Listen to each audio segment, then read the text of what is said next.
Chapter 12:14. Time flies, and the sea turns into mulberry fields. This waterway seemed familiar, like the way home. It was familiar, yet strange. However, the blue sea and blue sky made the Empyrean fairy recall things from a long time ago. Thousands of years ago, she was a completely different person than she was now. She was in the prime of her life, the youngest daughter of the celestial emperor, the proud daughter of heaven. Her status was noble, and she stood above millions of people. Countless people revered her. She was very arrogant, and very few people could enter her eyes. However, when she was 20 years old, the power of pure Een exploded. She was on the verge of death and was afraid. She had never experienced fear before, but this time, she truly experienced the taste of fear. It was the taste of death. Any courage in the face of death would collapse completely. It was not worth mentioning. She realized that she was afraid of death. She was as weak as those people she looked down on. She was even slightly weaker. In fact, the Emperor of Heaven had discovered her 9 Een saint body since she was born. However, he kept quiet and did not tell anyone. Even the Empyrean fairy herself did not know.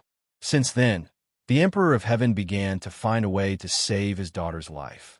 In fact, the power of pure Een could be like the body of pure Yang. It could absorb the power of pure Yang from different men and achieve the balance of Een and Yang.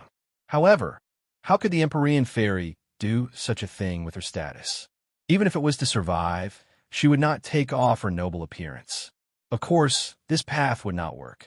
The Emperor of Heaven racked his brains and flipped through ancient books, trying to find a way to solve this problem from the long river of history.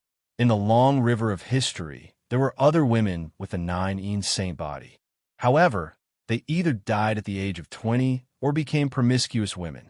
They absorbed the power of pure Yang from men and were like demons. The Emperor of Heaven's heart was dead. He almost lost all hope. However, his responsibility and love as a father made him not give up. He finally found a ray of hope, and that was to find a place with no Een energy. With his powerful martial arts, he could turn Een energy into Yang energy and seize the good fortune of heaven and earth. He could fight for a ray of hope for the Empyrean fairy. At that time, the Empyrean fairy did not know about this. She went out to sea with her father without a care in the world. She thought that it was a vacation and was very happy.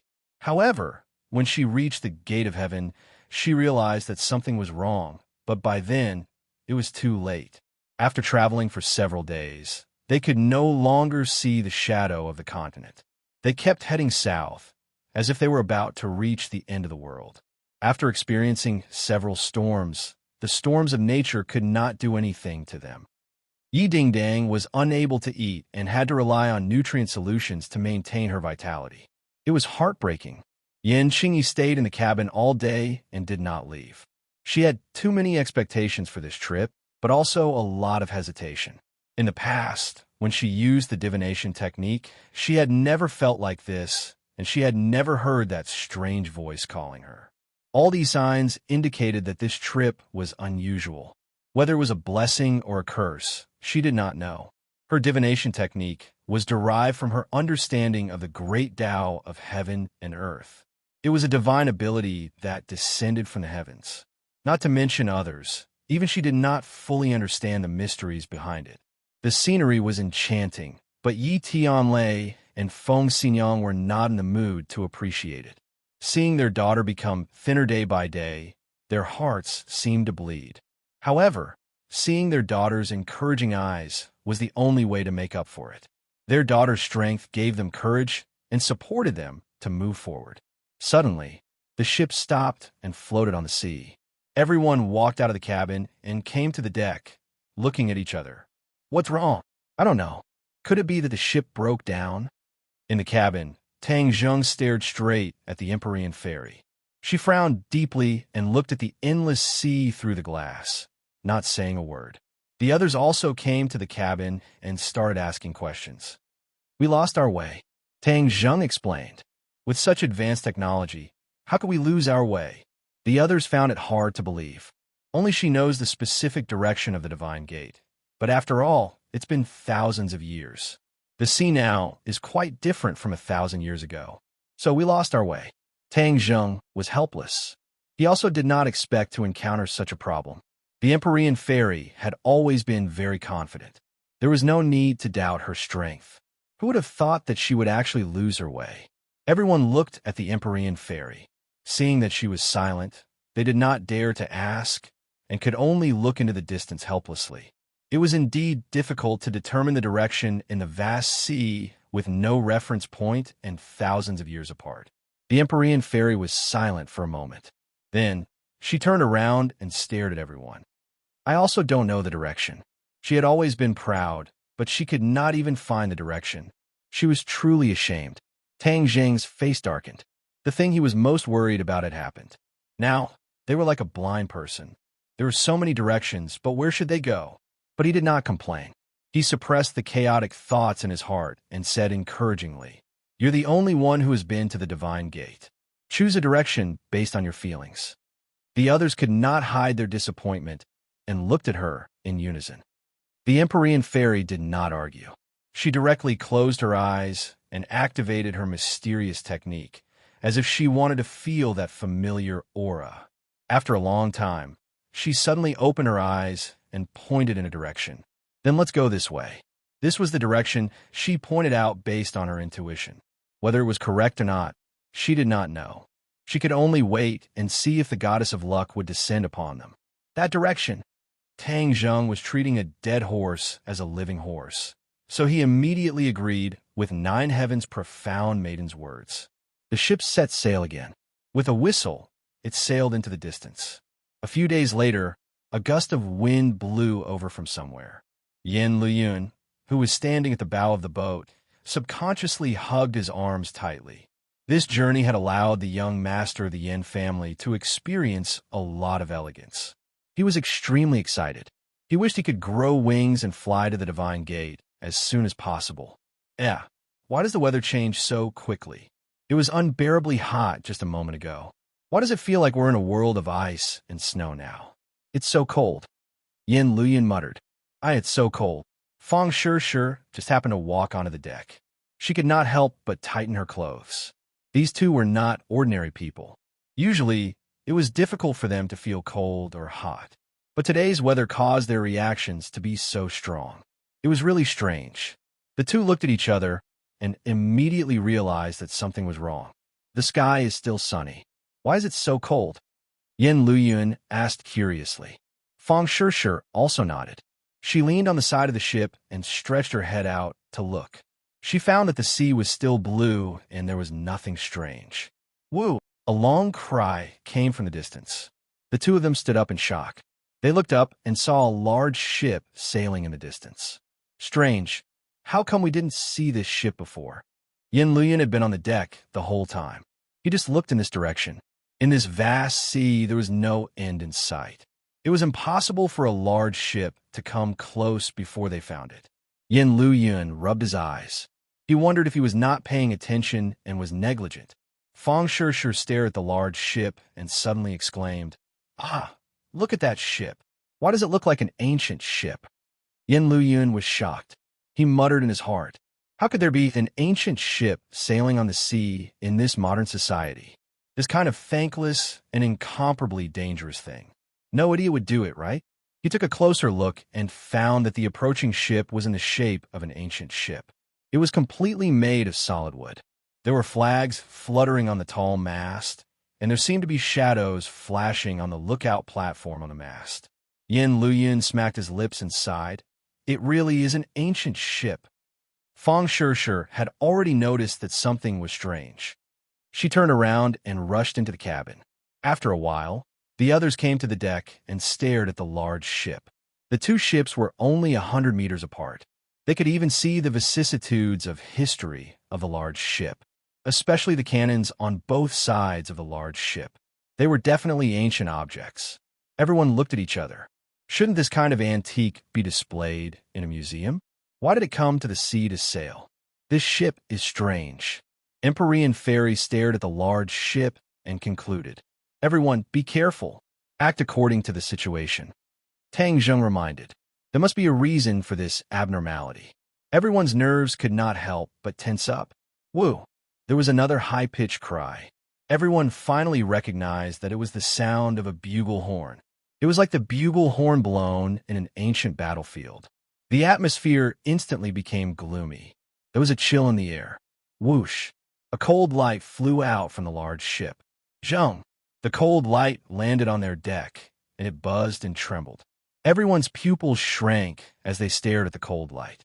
It was actually an arrow. The cold light flashed and flickered with a cold aura that made people tremble.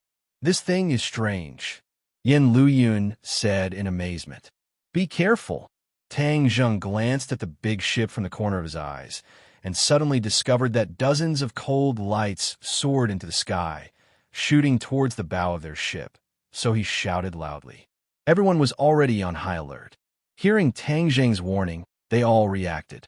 The light of their weapons flashed, and the sound of clanking rang out. These cold lights were actually arrows. Although it was not 10,000 arrows, their attack power was not to be underestimated. It could be seen from the bow of the ship. Enemy attack! Tang Zheng roared and soared into the air, rushing towards the big ship. The two ships were only a few dozen meters apart, and under Tang Zheng's feet, it was as if he was walking on flat ground. He flew to the top of the big ship and looked down. Immediately, his eyes became round and almost popped out of their sockets. He shouted in disbelief, "Quickly come and see. This ship is too strange." Empyrean Fairy also flew up. The others did not have such powerful skills. They could only stand on their tiptoes and look up. Empyrean Fairy flew above the large ship. When she saw the scene on the ship, her reaction was similar to Tang Zheng's. Her face changed, and she could not help but cry out in alarm. How did it become like this? Chapter 12:15. This ancient ship was covered in green algae and moss. The deck was slippery, as if it were covered in a layer of mucus. Dozens of people in ragged clothes were standing on it. They looked up with empty eyes and stared at Tang Zheng and the Empyrean Fairy in the air. The Empyrean Fairy and Tang Zheng were shocked when they saw their eyes. There was nothing in their eye sockets. Their eyeballs had long since disappeared, leaving only empty eye sockets. Additionally, their heads and many other parts of their bodies revealed eerie white bones. Rotten flesh hung from many of them. Even from dozens of meters away, the sea breeze seemed to carry a fishy smell. It turned out that the ragged clothes were hiding such bodies. The two glanced at each other. Tang Zheng smacked his lips and said, "What are these?" "These are already dead, but for some reason, they can still move freely," the Empyrean Fairy said thoughtfully. Tang Zheng immediately recalled the scene in the 100,000 Mountains. The eerie white bones crawled out of their graves and moved freely. Their attack power could not be underestimated and was a great threat. These dead things, like the white bones, seemed to be controlled by some kind of power. "This place is strange, so we must be careful," the Empyrean Fairy warned. "I'll go on the ship and see what's going on." Tang Zheng was about to dive down after saying this, but before he could do anything, a series of whooshes rang out and shot toward Tang Zheng and the Empyrean Fairy. The enemy had taken the initiative to attack. Tang Zheng snorted. "A bunch of dead things dare to provoke us? I'll let you see what a real arrow is." Buzz! The bowstring vibrated as the sunshot arrow flew out. Whoosh! Whoosh! Whoosh! One arrow turned into 9 and shot down at lightning speed. Clang! Clang! The enemy's arrows could not withstand a single blow and collapsed under the sunshot arrows. The shooting sun arrows instantly reached the deck and turned into streaks of cold light, shuttling between the enemies. The sound of bones being pierced rang out one after another. Pata! As long as someone was struck by the arrows, they would quickly fall to the ground and turn into pieces of bone. When the other enemies saw this, they scattered in all directions. But how could they escape the shooting sun arrows? In the blink of an eye, they were caught up. With a few thuds, they also fell to the ground in disorder. With the threat removed, Tang Zheng landed on the deck. He looked around and felt that the atmosphere was lifeless. A gust of cold wind blew, making him shudder. Tang Zheng had pure yang energy. so he was not afraid at all. He strode forward, and the deck under his feet creaked as if it would shatter at any moment. The Empyrean fairy also landed. She frowned and said, "This ship is an antique. I don't know how many years ago it sank. But the key point is that it floated up again. There must be some kind of power controlling all of this," Tang Zheng said with certainty. The Empyrean fairy also nodded, but she could not see any clues. The ship had already stopped. It was silent, and there was no sign of life. Suddenly, a scream came from the distance. Tang Zheng was frightened and quickly looked over. He found that the scream came from his ship. He cursed inwardly, afraid that there was a problem. "Return to the ship," he shouted. With a tap of his feet, he flew back to his ship. The Empyrean fairy followed him like a shadow. The two of them landed on the deck and saw a group of crew members standing on the deck, trembling as they looked in the direction of the ancient ship. "What's wrong?" Tang Zheng quickly asked. "This is the Sea of Death." A crew member was frightened and uneasy as he stammered. "Sea of Death." The others showed a doubtful expression. They were not familiar with this name. The Sea of Death is a legend that has been passed down among sailors. It is said that there is a mysterious sea above the vast sea. Once a ship enters this sea, it will lose its direction and eventually become lost in the Sea of Death. Both the ship and the people will continue to sail in the Sea of Death. There is no end and no way out. The crew members said intermittently. This ship is obviously a ship that has been lost in the Sea of Death since ancient times. It has been unable to find a way out and has been sailing in this sea over and over again. This is a curse. Moreover, it is said that after a person dies in the Sea of Death, their soul will not be reincarnated and will be imprisoned here forever. This is the cruelest punishment. Tang Zheng's head trembled as he recalled the scene he just saw. Perhaps the souls of the dead really did not reincarnate, which was why this sea had accumulated so much yin qi. Seeing the crew members' pale faces, Tang Zheng asked curiously, "Then have you heard of how this Sea of Death was formed?" The crew members looked at each other and shook their heads. "We only heard it from the older generation of crew members. We don't know the specifics of the Sea of Death." Feng Shishir said worriedly, "We entered the Sea of Death. Could it be that we'll be trapped in this sea forever and can't get out?" Tang Zheng's face was gloomy as he said without thinking, "So what if it is the Sea of Death? We have more people and more power. Could it be that we are afraid of a sea?" Although the Empyrean fairy's face was solemn, she did not despair. She comforted them. "Everyone, don't worry. I will definitely take you out." They were sailing in the direction she had pointed out. Therefore, she had an unshirkable responsibility for entering the Sea of Death. Of course, she would not shirk her responsibility. She took it without hesitation. "Quickly look. What is that?" Feng Xinyang suddenly pointed into the distance and shouted. Everyone turned to look at the source of the sound, only to hear a loud rumble.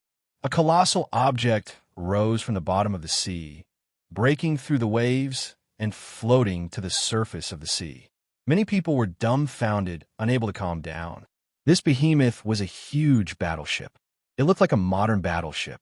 Its mighty appearance was like a ferocious beast entrenched in the sea, breaking out from the depths of the sea. The bow of the battleship fiercely slammed into the surface of the sea, creating a wave that was several feet high. Then, the battleship turned around and fiercely charged towards the ancient ship. Pung! Following a loud sound, the ancient ship was broken into two by the battleship and quickly sank to the bottom of the sea. Many people sucked in a breath of cold air. This battleship style made them tremble. It was majestic, like the king of the sea. They subconsciously looked at the ship under their feet and found that compared to the battleship, they were as weak as a baby. They would definitely not be able to withstand the impact of the battleship. "Turn the rudder," the captain shouted. The crew members seemed to have woken up from a dream and hurriedly turned the rudder to escape the battleship's rout. Everyone on the deck was in a mess and screams could be heard everywhere. "Don't panic," Tang Jing shouted. He seemed to calm everyone down. However, facing the fear of the unknown, this group of crew members did not know the details of Tang Zheng and the others. Naturally, They were terrified. They were in a mess and did not listen to Tang Zheng's words. Yin Luyun stood out and shouted, "Don't panic. Everyone calm down.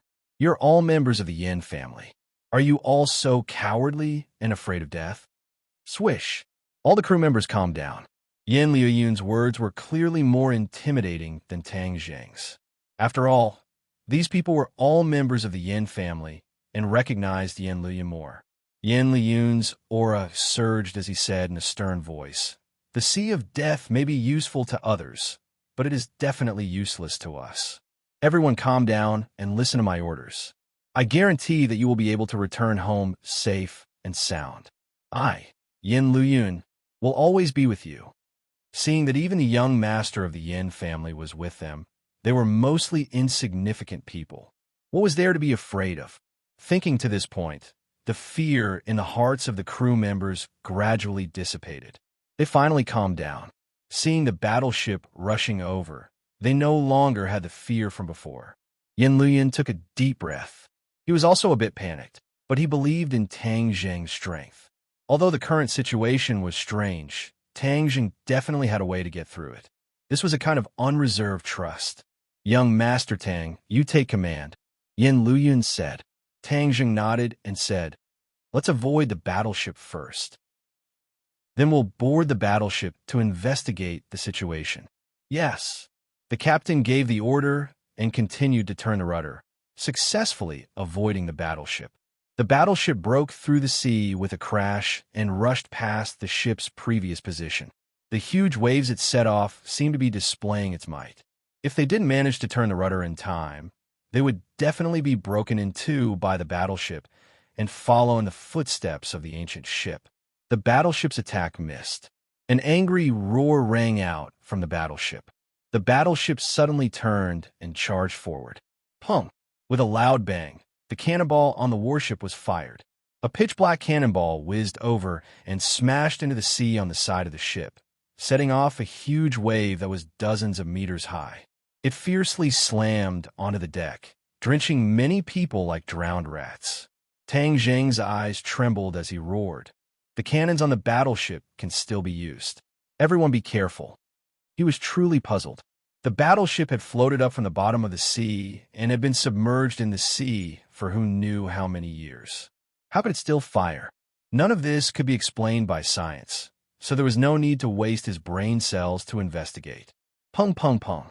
After the first attack missed, another series of cannonballs whistled through the air. The captain personally steered the ship and continuously dodged.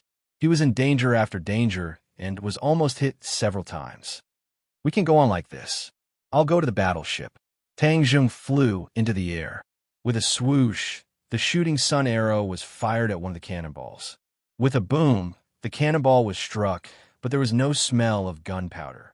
Instead, there was a plume of black smoke that flew out from the exploding cannonball.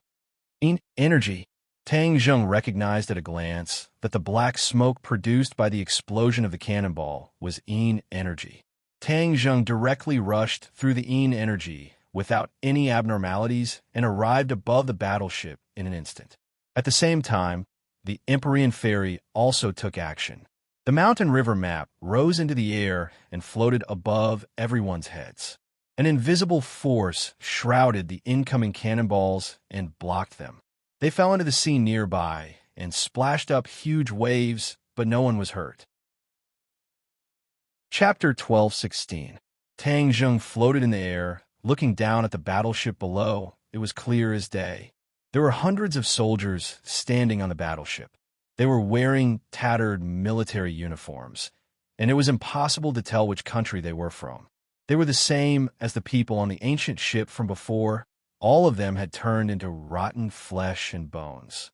They were gloomy, and their empty eye sockets were all staring at Tang Zheng. One of them, who looked like an officer, let out a mournful roar. The commander's blade in his hand pointed at Tang Zheng, as if he was giving an order. Immediately, the people on the deck screamed. The mournful sound waves soared into the sky. It was especially ear-piercing, causing people to tremble in fear. Tang Zheng snorted in disdain. "A group of dead things. How dare you be noisy in front of me, break?" Whiz! Tang Zheng swooped down like a cannonball and fiercely pierced into the deck. A few people jumped up and tried to attack Tang Zheng. Bang!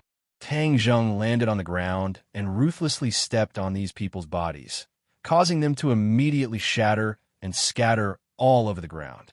Tang Zheng crushed the soles of his feet, and a pile of white ashes sank deep into the deck. When the others saw this, they were not afraid at all.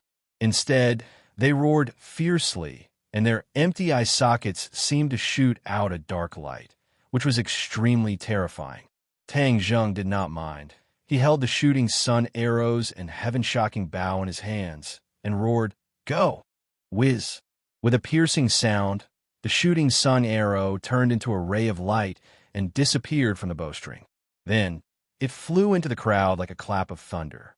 Immediately, one could only see people falling down one after another silently. A chilling, murderous aura assaulted their faces. In an instant, the shooting sun arrows swept through a large area, and all of them turned into broken bones, with Tang Zheng as the center covering the ground. The commander hid behind the crowd and continued to clamor, which was especially ear-piercing. Tang Zheng stared. Locking onto the other party, he rushed over with large strides. The shooting sun arrow left his hand once again. The 9 arrows merged into one and quickly flew in one direction. Its speed was so fast that it could not be seen and did not even leave behind an afterimage. With the shooting sun arrows leading the way, Tang Zheng followed behind them as if there was no one around. As soon as the shooting sun arrows came into contact with the people in front of him, they fell to the ground and turned into pieces. The commander kept retreating as if he was also afraid, but it was too late. How could he escape the shooting sun arrows? The shooting sun arrows firmly enveloped him, making it impossible for him to retreat. There was no way out. In the next second, the shooting sun arrow was about to shoot into his head. However, the shooting sun arrow stopped right in front of his forehead, just a hair's breadth away from him. If it had moved a little bit further, it would have pierced right in, ending his life in an instant.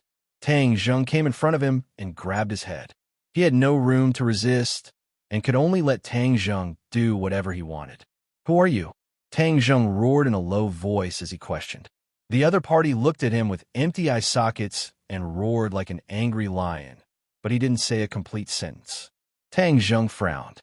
He felt a steady stream of energy passing from the top of his head to his palm. It seemed to want to drill into his meridians, but couldn't break through his defense and could only linger in his palm. "It seems that you don't have real intelligence.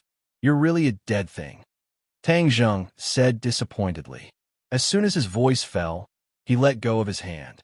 At the same time, with a bang, the head immediately exploded into a pile of powder.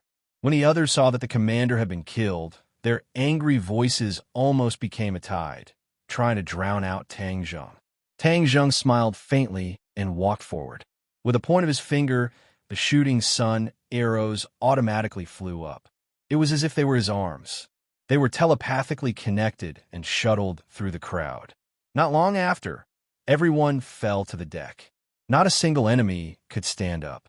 A gust of wind blew up from the surface of the sea, carrying with it the energy on the deck of the ship as it rose into the air and merged with the seawater. The battleship stopped. Tang Zheng stood at the bow and looked at the people on his ship. Everyone breathed a sigh of relief. Seeing that Tang Zheng alone had swept away the enemies on the battleship, this showed that they weren't completely at a disadvantage. Of course, the ordinary crew deeply understood Tang Zheng's strength. They couldn't help but secretly admire him. "Good."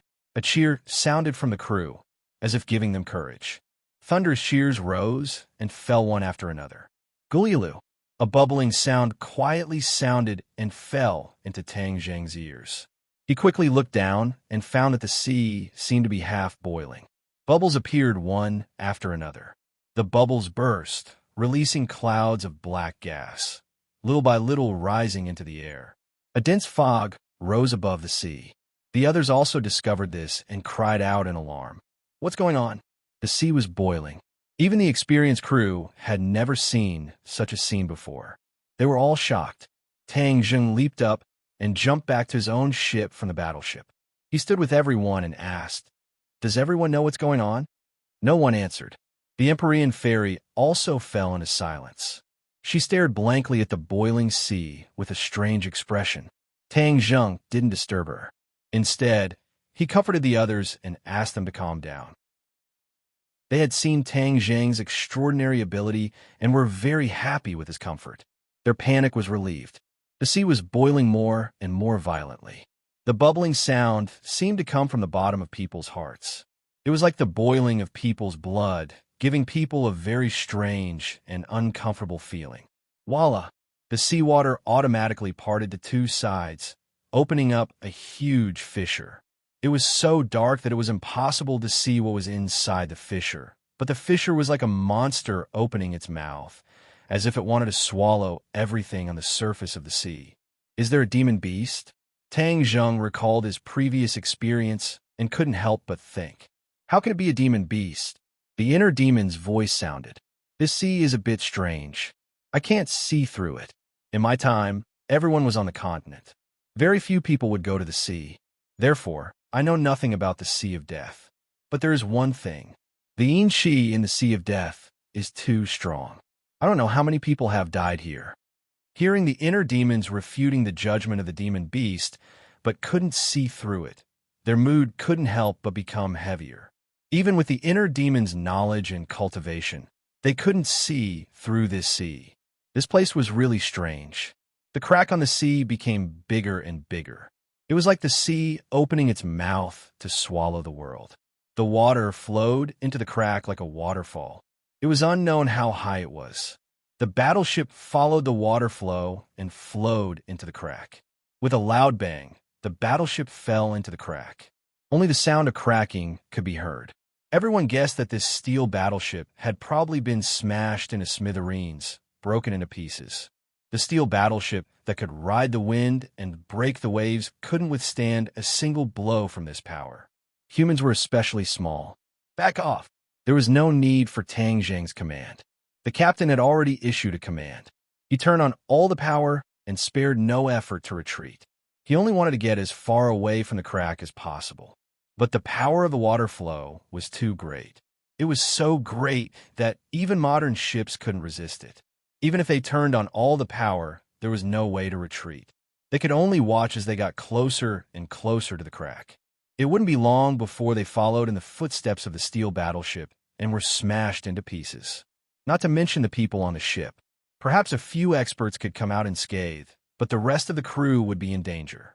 How could Tang Zheng watch these people die? He was the one who brought them here. He had the obligation and responsibility to bring them back safe and sound. He was just about to open Summer World and take in all the crew members so that they could escape this disaster. But then he saw the Empyrean fairy suddenly raise her head. As if waking up from a dream, her eyes lit up. She stared at the crack and shouted, "Don't act rashly." Tang Zheng unconsciously stopped his movements and curiously looked at her and asked, "What's wrong?" The Empyrean fairy muttered to herself. This feeling is becoming more and more familiar. She stared fixedly at the crack and the flowing water. She had never seen such a scene before, but there was a mysterious familiarity in her heart. It was very strange, but she was willing to take the risk and trust her intuition. Thus, she stopped Tang Zheng. Everyone looked at her curiously, wondering what new discovery she had made. They quietly waited for her to continue, but there was no explanation. Everyone's hearts were in their mouths again. Tang Zheng couldn't help but ask, "How do you feel?"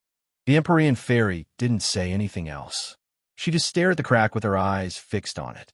Tang Zheng had no choice but to take action, but due to his trust in the Empyrean fairy, he suppressed this impulse. But as they approached the crack, the atmosphere became particularly somber. Everyone's breathing became heavy. On the verge of death, everyone's reactions were completely different. Some were crying, some were laughing, and some were throwing tantrums.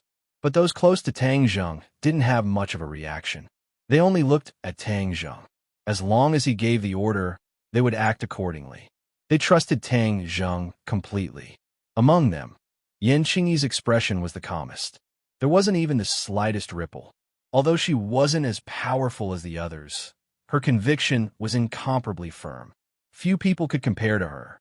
In her prophecy, she had seen these people standing in front of the giant divine gate. Thus, she was fearless and believed that the crisis before them couldn't completely defeat them. The ship had been pulled to the edge of the crack. The rumbling water flowed down, striking the souls over and over again. Many people were trembling from the depths of their souls. Tang Zheng was also a little anxious. After all, if he didn't take action now, it would really be too late. But the Empyrean fairy's determined look made him not dare to act rashly. He was deeply afraid of disrupting her plan, but she was so mysterious and didn't explain clearly. It was hard to guess what was true and what was false. This feeling was really uncomfortable. Okay, then I choose to believe you. I hope you won't disappoint me, Tang Zheng said. He simply gave up on counterattacking and stared at the Empyrean fairy. The Empyrean fairy looked at the crack in the water, her eyes brightening. Chapter 12:17. Seeing that the ship had reached the edge of the chasm and was about to fall into the bottomless chasm, many people's faces turned pale. The courage and composure that they had just regained were all gone. Tang Zheng took a deep breath and finally couldn't help but shout, "Fu Yao!" Amidst his shout, the others tightly gripped the ship's railing and gritted their teeth. Their eyes couldn't help but reveal a look of despair. The Empyrean fairy remained motionless like a statue. Her eyes emitted a dazzling light like resplendent stars, so bright that no one dared to look directly at them. Suddenly, her cherry lips parted slightly and the corners of her mouth blossomed with pleasant surprise. She shouted, "Don't be impatient, we're saved." As if to fulfill her words, with a rumble, a huge wave surged out from the crevice shrouded in dense mist. It was dozens of meters tall and seemed to have erupted from the bottom of the sea. The seawater flowed backwards, counteracting the force of the downwards flow. The ship immediately came to a stop. Under everyone's watchful eyes, something floated up from the crevice. In front of this thing, the battleship from before was like a tiny dot. This was a towering mountain rising from the bottom of the sea, with the seawater parting on its own. Hiss! The crowd stared fixedly at this scene and gasped. The battleship was already shocking enough, but this mountain rising from the bottom of the sea made them unable to find any words to describe it. What is this? Question marks appeared in their minds one after another, but no one could answer. Tang Zheng's eyes were also filled with suspicion and shock. This sudden change made him unable to guess what was going to happen, and it was impossible for him to predict what was going to happen. But when he saw the Empyrean fairy's reaction, he couldn't help but ask, "Empyrean fairy, do you recognize this mountain?" A mountain peak floating on the surface of the sea was already extraordinary, but the 9 heavens profound maiden seemed to be very excited, as if she knew this mountain peak, causing Tang Zheng to mutter to himself. The Empyrean fairy looked straight ahead and said, "Of course I know it. This is the destination we've been looking for." Destination? Tang Zheng was suspicious. A light flashed through his mind. "You mean the gate of heaven?" The Empyrean fairy smiled and nodded slightly. "Of course, other than the Elysium, what else is there?" Elysium? Tang Zheng looked up, but he didn't see the door that Yin Qingyi had drawn. He only saw towering mountains that seemed to reach into the clouds. "This is the gate of heaven." The Empyrean fairy pointed at the mountain and jumped from the deck to the mountain. The mountain was verdant and lush. It was hard to believe that it actually floated up from the bottom of the sea. The others looked at each other, not knowing what to do. Yin Qingyi walked up to Tang Zheng and said, "What are you waiting for?" As if waking up from a dream, Tang Zheng hurriedly turned around and returned to the cabin. He picked up Yi Ding Dang and glanced at the others. "We'll go up the mountain. The crew will stay." "Is there no danger?" The crew members were trembling with fear. Seeing the Empyrean fairy walk up the mountain without looking back, Tang Zheng said thoughtfully, "Everyone, don't worry. There won't be any danger. The crack has already been filled up by the mountain, and the water flow has stabilized." The crew members didn't refute. They just looked at the others in shock. Yi Tianlei and the others naturally wouldn't stay on the ship. They all jumped off the ship. Yin Qingyi didn't know martial arts. Yin Luyun brought her up the mountain, and the group chased after the Empyrean fairy. The Empyrean fairy walked for a while before stopping. She looked up at the towering mountain. The others caught up with her and asked curiously, "The gate of heaven is in this mountain. Why is it so different from what you've seen before?" From the Empyrean fairy's reaction, they could tell that she had never seen the Sea of Death before. That meant that it was very different from the last time she came to the gate of heaven. That was why Tang Zheng asked this question. The Empyrean fairy said in a deep voice, "When I saw this mountain, I understood everything.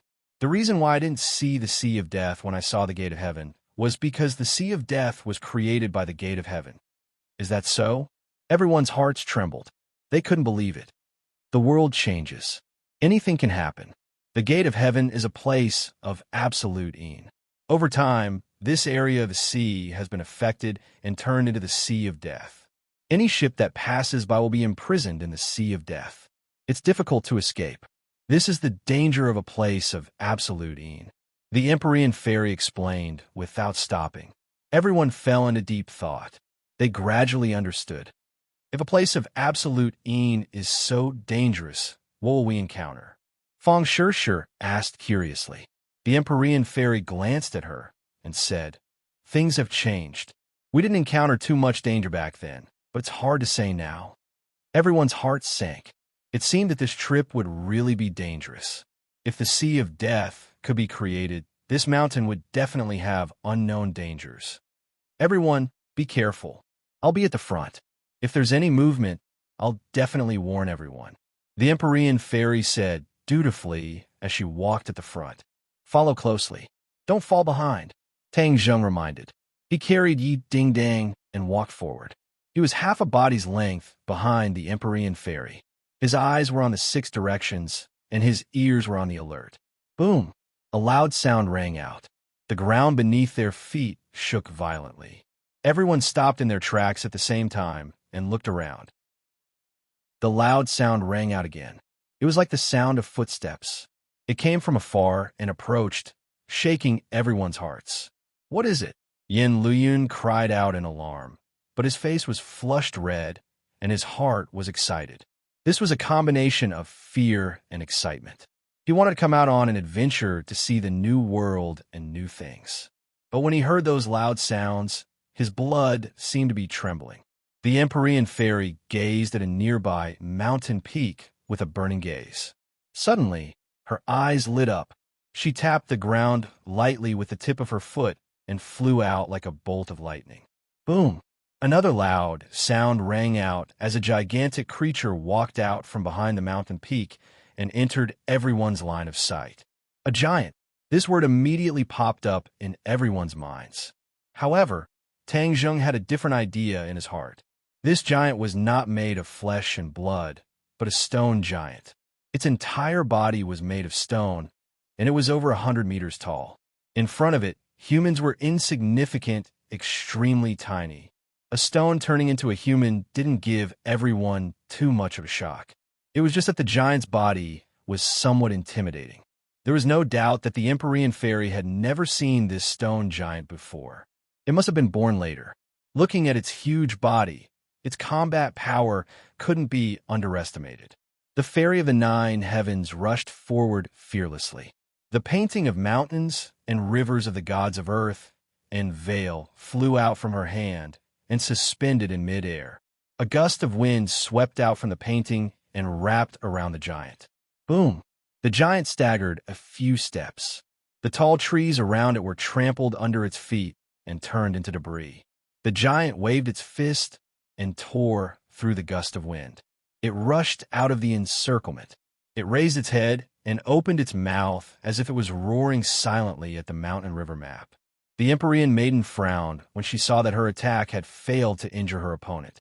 She cast another spell, and a huge stream of water gushed out from the painting of mountains and rivers of the gods of earth and veil.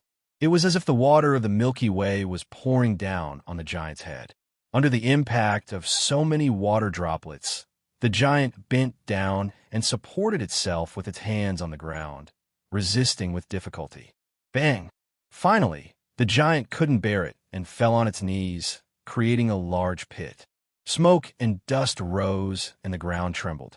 The Empyrean fairy said with a stern expression, "How dare you stir up trouble in the divine gate left behind by my father?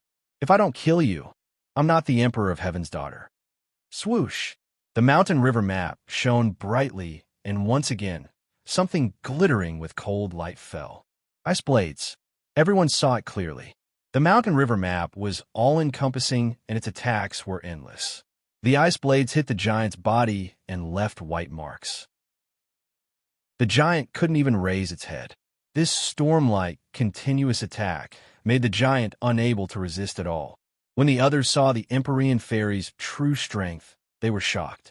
Yin Luyun smacked his lips and exclaimed, "This is an expert." This subverted his understanding once again. He was already considered experienced and knowledgeable, but what he saw and heard this time opened the door to a new world in front of him. Don't worry, the giant is no match for the Empyrean fairy. Tang Zheng's eyesight was better than others, so of course, he understood everything. As soon as he finished speaking, the giant was completely prostrated on the ground. He no longer had the strength to resist. He hung his head dejectedly and stared at the fairy of the nine heavens and the painting of mountains and rivers. The Empyrean fairy landed and stood in front of the giant. Her body was as small as an ant, and the giant was like an elephant. However, the giant submitted at her feet and didn't dare to act rashly. "What are you?" the Empyrean fairy asked with an ashen face. The giant opened its mouth, but no sound came out. "So, it's just a useless thing." The Empyrean fairy shook her head and said regretfully. The others also caught up and looked at the giant at close range. One could imagine the shock in their hearts. "What do we do now?" Tang Zheng asked. The Empyrean fairy looked behind the mountain peak and said, "There must be more dangerous things behind. Just be careful. As for this thing," the Empyrean fairy pondered for a moment, then rushed out with a swoosh and hit the giant's chest with her fist. The thin fist was insignificant compared to the giant's body, but the power that burst out of the fist was enough to split mountains. There was a loud bang, and from the center of the giant's heart, cracks quickly spread in all directions, covering the giant's entire body in an instant. Kacha! The giant shattered, turning into giant rocks that scattered all over the ground. It no longer had the awe-inspiring aura it had before. The Empyrean fairy clapped her hands and walked through the rubble, heading deeper into the mountain. The others looked at each other, then came to and followed her. The air was filled with an austere aura, as if there was an invisible pressure pressing down on everyone's hearts. Even their breathing became heavy. Looking at the unfathomable mountain and the endless dense forest, no one had any confidence in their hearts. They didn't know what was waiting for them. Chapter 12:18. After walking for some distance, both sides were quiet. Other than the sound of their footsteps, there was no other sound. It was a dead silence that made one's hair stand on end. They went around the towering mountain peak and came to the depths of the mountain. The Empyrean maiden stopped in her tracks, and so did the others. They all looked up and stared ahead with burning eyes. A huge stone door stood in front of them. "Heaven's Gate," Tang Zheng subconsciously shouted. He couldn't help but remember what the five-clawed golden dragon said before. The Heaven's Gate was a secret place of the Fu clan. It was said that it hid a huge secret and countless treasures. If he could enter the Heaven's Gate and obtain these, he could become the new Emperor of Heaven. Besides, Ji Wuxiang also had bad intentions toward the Heaven's Gate. The Heaven's Gate was a place of absolute ease, and it was also the Fu clan's hunting ground. The fact that the Empyrean fairy was willing to share it showed that she was open-minded.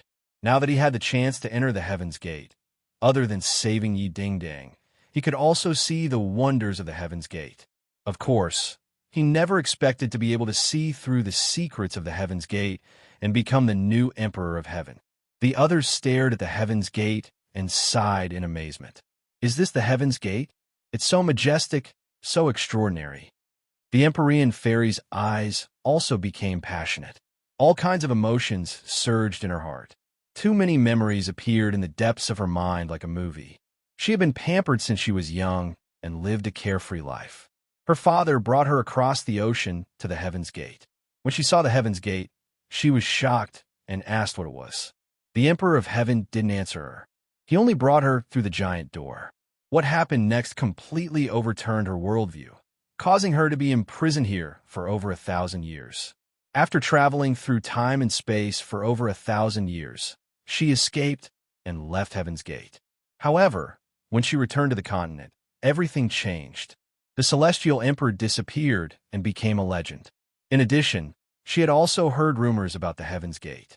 It was said that the Heaven's Gate was a secret place of the Fu clan, and once one found the Heaven's Gate, he could become the new Emperor of Heaven. After the Empyrean fairy recovered from her shock, she didn't know whether to laugh or cry. At the same time, she also understood the Emperor of Heaven's painstaking efforts. The Emperor of Heaven imprisoned her not to harm her, but to save her. The Emperor of Heaven had used his great divine ability to fuse the pure Yin energy in the Gate of Heaven with the pure Yin energy in her body.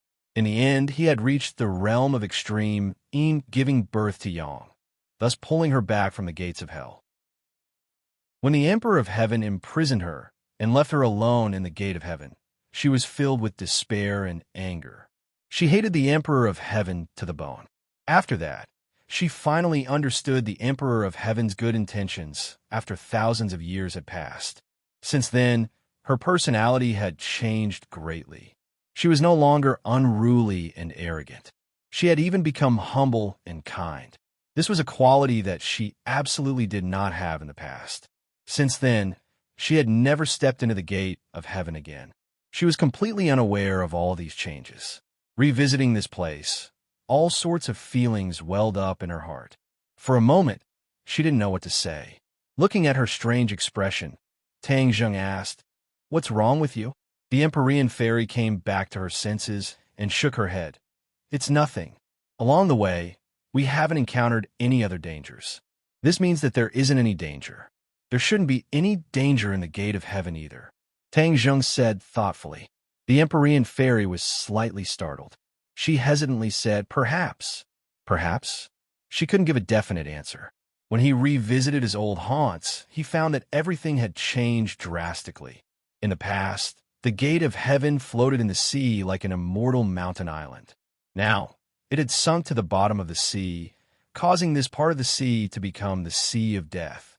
All these changes made it impossible for her to figure out the specific changes and current situation of the Gate of Heaven. Tang Jing opened his mouth, but couldn't say a word. His heart gradually sank. The Empyrean fairy couldn't determine the changes in the Gate of Heaven. Didn't that mean that there was a possibility that changes had also occurred in the land of absolute Yin, which delayed the rescue of Yi Dingdang? He lowered his head and looked at Yi Dingdang's eyes. There was a glimmer of hope in them. Yi Dingdang also didn't want to die. She wanted to continue staying by Tang Zheng's side. Especially after seeing the Gate of Heaven, her survival instincts became even stronger. "Dingdang, I will definitely cure you so that you can always stay by my side." Tang Zheng secretly gritted his teeth and silently made up his mind. Yan Qingyi looked at the Gate of Heaven with an excited expression. She subconsciously wanted to reach out and touch the Gate of Heaven. She muttered to herself, "It's this scene, it's this scene." This was the scene she had foreseen. However, the voice that guided her did not appear in her mind.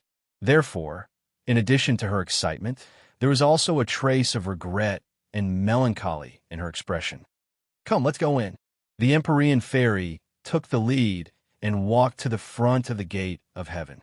She stretched out her finger, and a drop of bright red blood spurted out from her fingertip.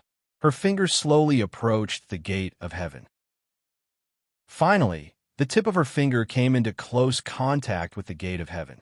With the tip of her finger as a dot, the blood quickly spread in all directions. It was like veins, and in the blink of an eye, it covered the entire Gate of Heaven. The Gate of Heaven glowed with a red light. It was like a rosy cloud, enveloping the surroundings of the Gate of Heaven. Everyone was stunned. They all widened their eyes and stared at this scene. Tang Zheng's hand that was hugging Yi Dingdang tightened involuntarily. He looked at the red light excitedly. He suddenly realized why the five-clawed golden dragon said that the Fu clan was required to open the Gate of Heaven. It turned out that the Fu clan's bloodline was required. This drop of the Empyrean fairy's blood contained the power of the Fu clan's bloodline inheritance. It was the key to opening the gate of heaven. This was a restriction set by the Emperor of Heaven, Fushi. No one else could break it. The capillary-like thin lines completely covered the gate of heaven. The gate of heaven seemed to come alive. It moved backwards bit by bit. With a rumbling sound, a crack appeared in the gate of heaven. The gate of heaven opened. The crack became bigger and bigger. There was no light behind the gate of heaven. Instead, it was darkness. The deep darkness was filled with a terrifying power that could take one's soul away. No one dared to look inside. It was as if they looked, their eyeballs would sink into it, and they would not be able to pull themselves out. Everyone became more and more excited. They did not even dare to blink as they stared at the gate of heaven. The Empyrean fairy continued to cast her spell. The meridians on the gate of heaven completely released their power. The gate of heaven slowly opened. After a few minutes, the gate of heaven opened completely. The darkness rushed towards them, as if it was going to swallow the gate of heaven and earth. Everyone looked away with difficulty. They looked at each other, not knowing what to do. The Empyrean fairy stopped casting her spell. She pointed to the back of the gate of heaven and said, "This is the back of the gate of heaven. To save her, we must enter the gate of heaven. The pure energy here will be the purest. It will be the best for nourishing her body and soul and rejuvenating her vitality." Tang Zheng nodded. He carried Yi Ding Dang and strode in without hesitation. Chapter 12:19. The darkness behind the divine gate was so dark that they could not even see their own fingers, but it was not a problem for them. The Empyrean fairy pointed her finger at the void, and a ball of primordial fire rose from her fingertip and floated in midair, illuminating the surroundings. Everyone widened their eyes and turned their heads to look, only to find that the divine gate was unfathomably huge, and the fire could not illuminate the entire area. The divine gate has always been this huge, no need to make a fuss. The Empyrean fairy understood their thoughts and explained. Everyone nodded and put away their thoughts and followed the Empyrean fairy into the depths of the divine gate. The darkness gave them a lot of psychological pressure, and some of them could not help but breathe heavily. The thumping of their footsteps in the spacious divine gate was particularly ear-piercing, adding to the invisible pressure. "How far is it?" Tang Zheng asked. The Empyrean fairy did not turn her head and said, "Although the divine gate is a place of absolute yin, but in terms of absorbing pure yin energy to save people, the divine bed is the core of the divine gate. The pure yin energy on it is rich enough, so it can save twice the effort and increase the success rate." "Divine bed?" Tang Zheng raised his voice in surprise. "Yes, the divine bed is the core of the divine gate, and it gathers all the pure yin energy in the divine gate." The Empyrean fairy added. Back then, she had to absorb pure yin energy to save herself, and this time, she had to lie on the divine bed for hundreds and thousands of years. She had a deep understanding of the magical properties of the divine bed. Suddenly, a golden light flashed on Tang Zheng's arm, and the five-clawed golden dragon's voice rang out. "It is said that the divine gate contains many treasures of the Fu clan, and once you obtain these items, you may become the new emperor of heaven. Is that right?" Tang Zheng was shocked by the five-clawed golden dragon's sudden question, but he forcibly suppressed his curiosity. After all, he was here to save people. The five-clawed golden dragon was different. The dragon clan had a strong interest in treasures, and now that he had come to the divine gate, he knew about the rumors of the divine gate, so he asked without hesitation. The five-clawed golden dragon was fearless. He didn't care if the Empyrean fairy turned hostile. As expected, the Empyrean fairy stopped in her tracks and turned around.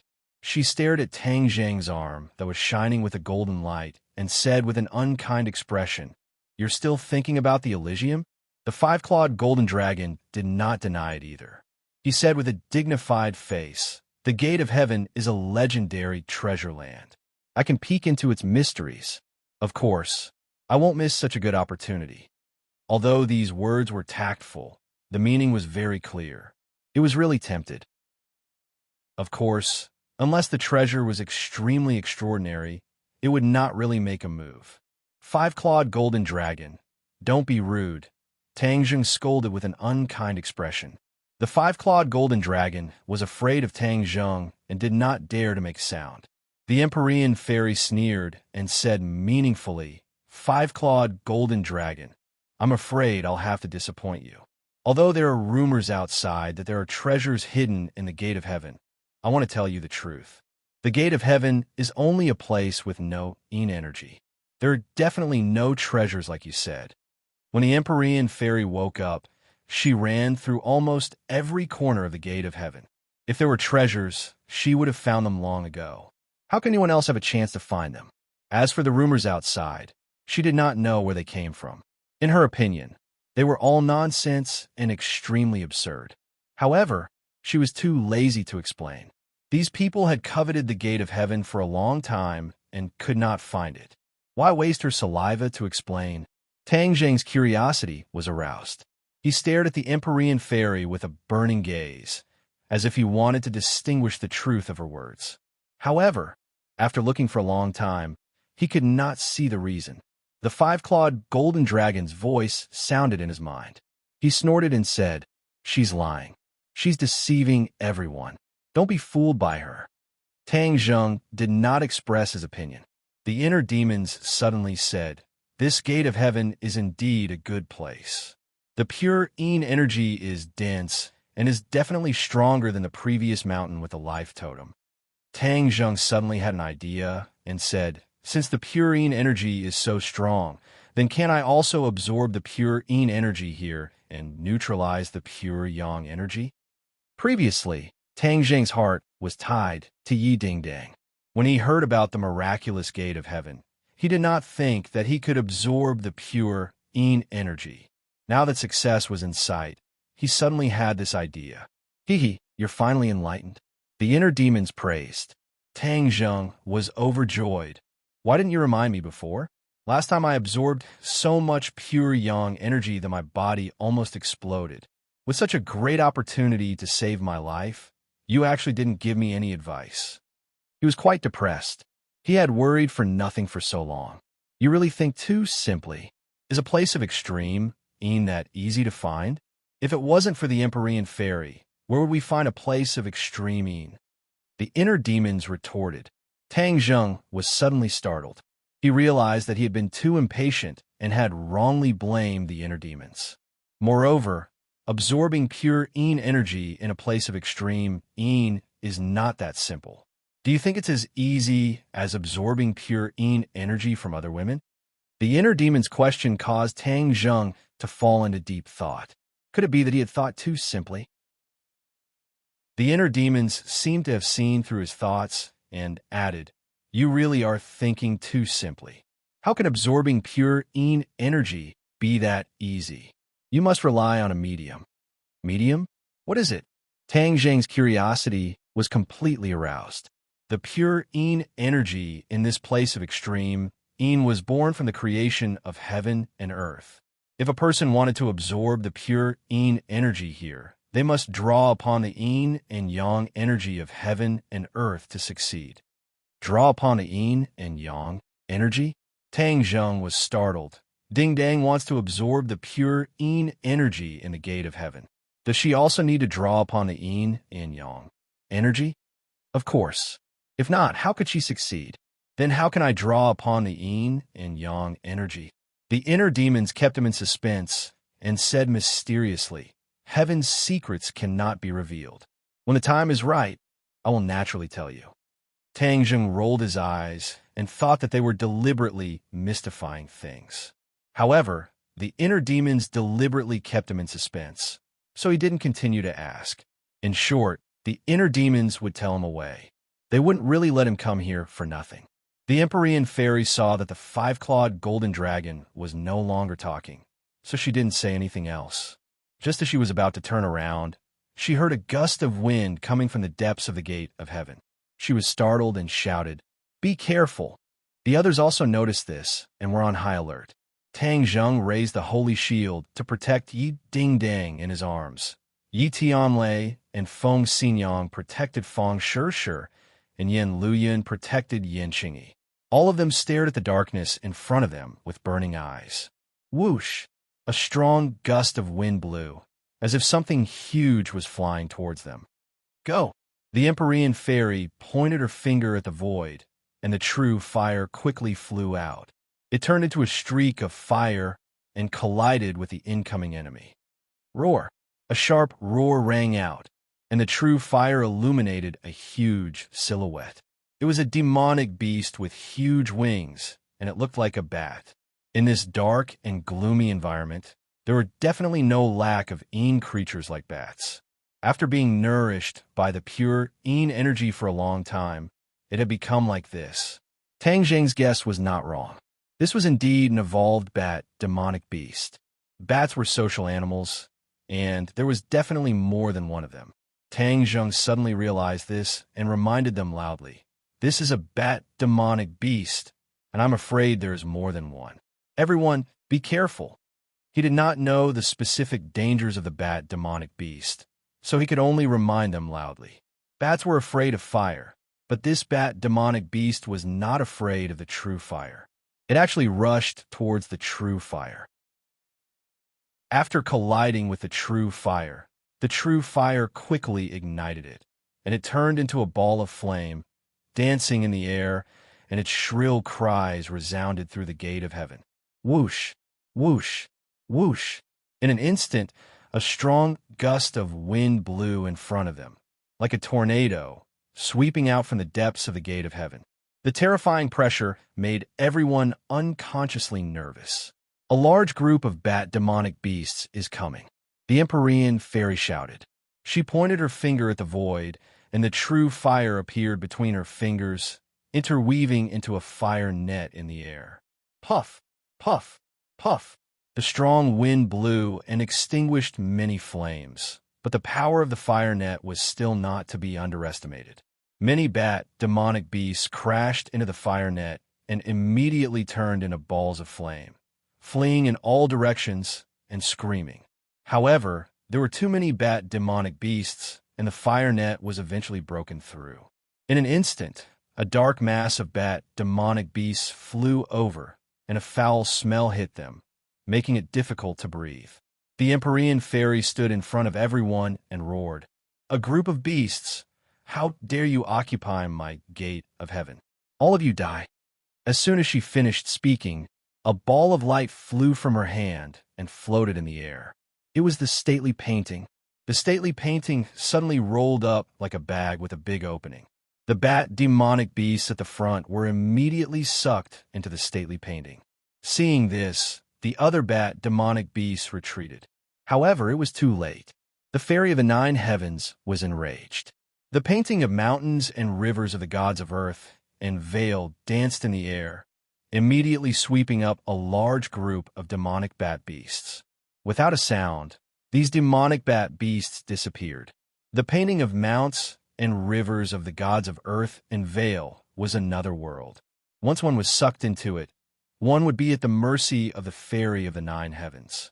There is a world of difference between the strength of these bat demons and the fairy of the 9 heavens, so they were easily sucked into the painting. Let's see where you can run to. The Empyrean fairy's mind moved, and all the bat demonic beasts in the gate of heaven were sucked into the stately painting, and there was no longer a trace of mournful cries. When the others saw this scene, they all breathed a sigh of relief. The bat demonic beasts looked particularly scary, especially when there were so many of them. If it was an ordinary person, it would take a lot of effort to defeat so many. However, this was not a problem for the Empyrean fairy. The Empyrean fairy put away the stately painting and let the true fire soar into the sky to light up the path ahead. She said loudly and clearly, "Let's go. I want to see what else is occupying the gate of heaven." The gate of heaven was the place where she had lived for hundreds and thousands of years. It was also a relic left to her by the Emperor of Heaven. It was extremely important to her, and she would not allow others to touch it, especially a group of demonic beasts. Chapter 12:20. The sudden burst of light attracted everyone's attention. Under everyone's watchful eyes, they discovered that the light came from the pearls embedded in the dome. The soft light completely cooled this part of the world, leaving nothing to hide. Ah! Fang Shishi's pupils shrank as she instinctively cried out in alarm. The others also involuntarily sucked in a breath of cold air, because as far as their eyes could see, an extremely frightening thing was entrenched not far away. It raised its head high and looked down at them condescendingly. Those two huge eyeballs were like two flickering lights, causing people to shudder. Snake! This was a huge snake. Its huge body was entrenched in front of them, and there was actually a horn on its forehead. Tang Zheng had seen a similar monster in the 100,000 Mountains. It was a snake that evolved into a flood dragon. It was the easiest place to breed these things. Previously, there was a bat monster, so it wasn't too strange to see a flood dragon. The Empyrean fairy strolled towards the flood dragon with an unfriendly expression. She scolded, "Get down here!" Hiss! The flood dragon spat out its red tongue, its eyes revealing an ominous glint.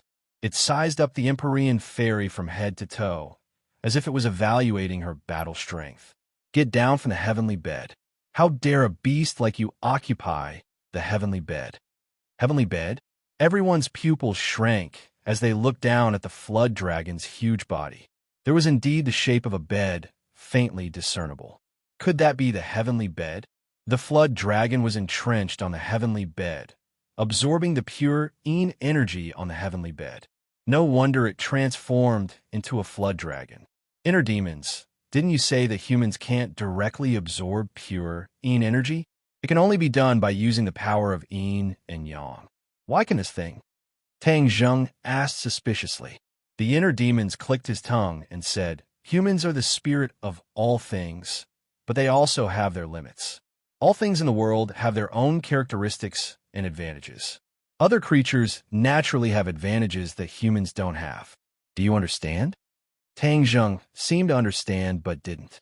This is what it means for all living things to be equal. No one species can have all the advantages.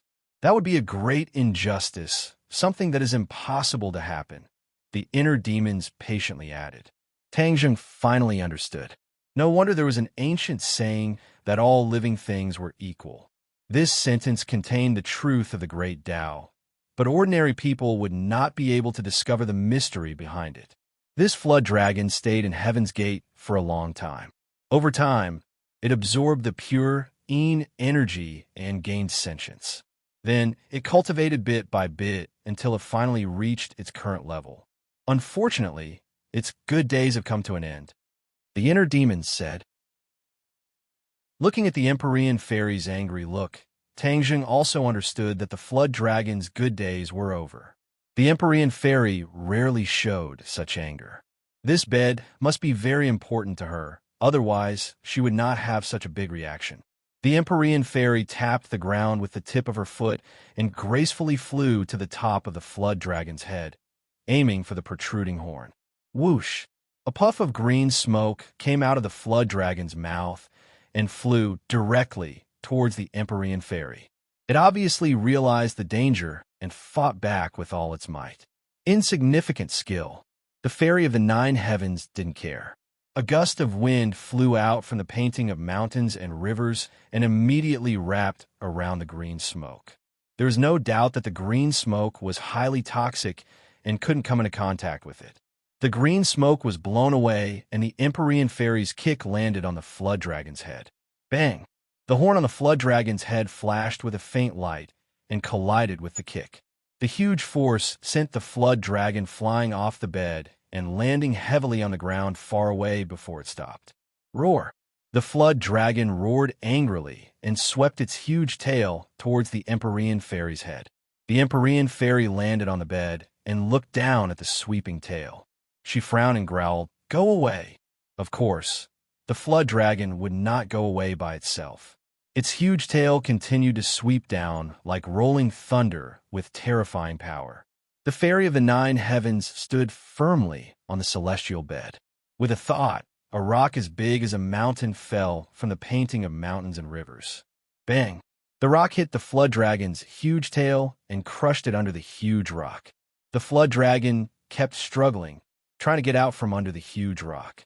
The fairy of the nine heavens lightly tapped the ground and flew to the boulder. Immediately, blood flowed out from the cracks of the boulder as if she was struck by a tremendous force. The flood dragon had no way to get out.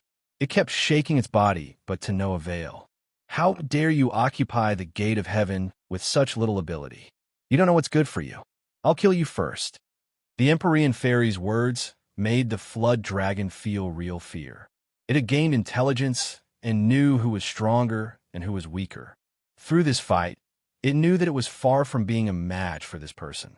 It would be better to beg for mercy.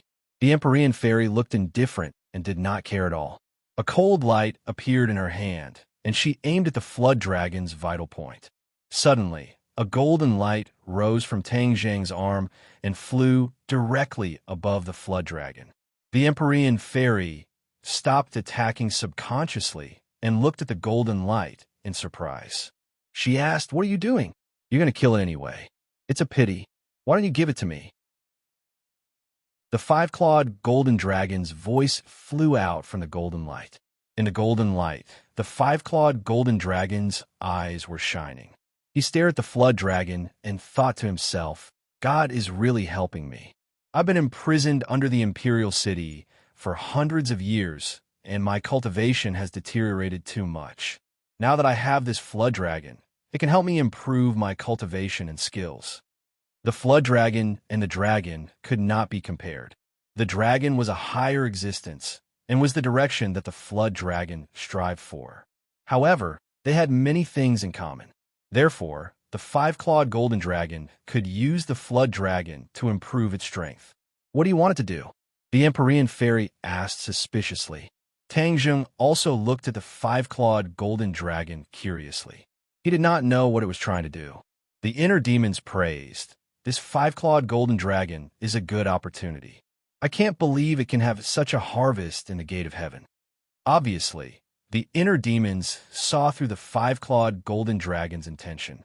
Tang Zheng was just about to ask the inner demons when the five-clawed golden dragon swooped down toward the flood dragon with a flash of light. The five-clawed golden dragon's voice sounded, "Let's wait and see." The golden light wrapped around the flood dragon and made it tremble violently. Compared to the Empyrean fairy, the five-clawed golden dragon's draconic aura made the flood dragon tremble and fear from its soul. This was an instinctive fear. It had a deeper understanding of the draconic aura. This was something it had always been pursuing, and it knew how powerful it was. Ow, ow, ow. A series of mournful screams did not change anything. The golden light turned into a huge dragon's head. The dragon opened its mouth and bit down on the flood dragon's head.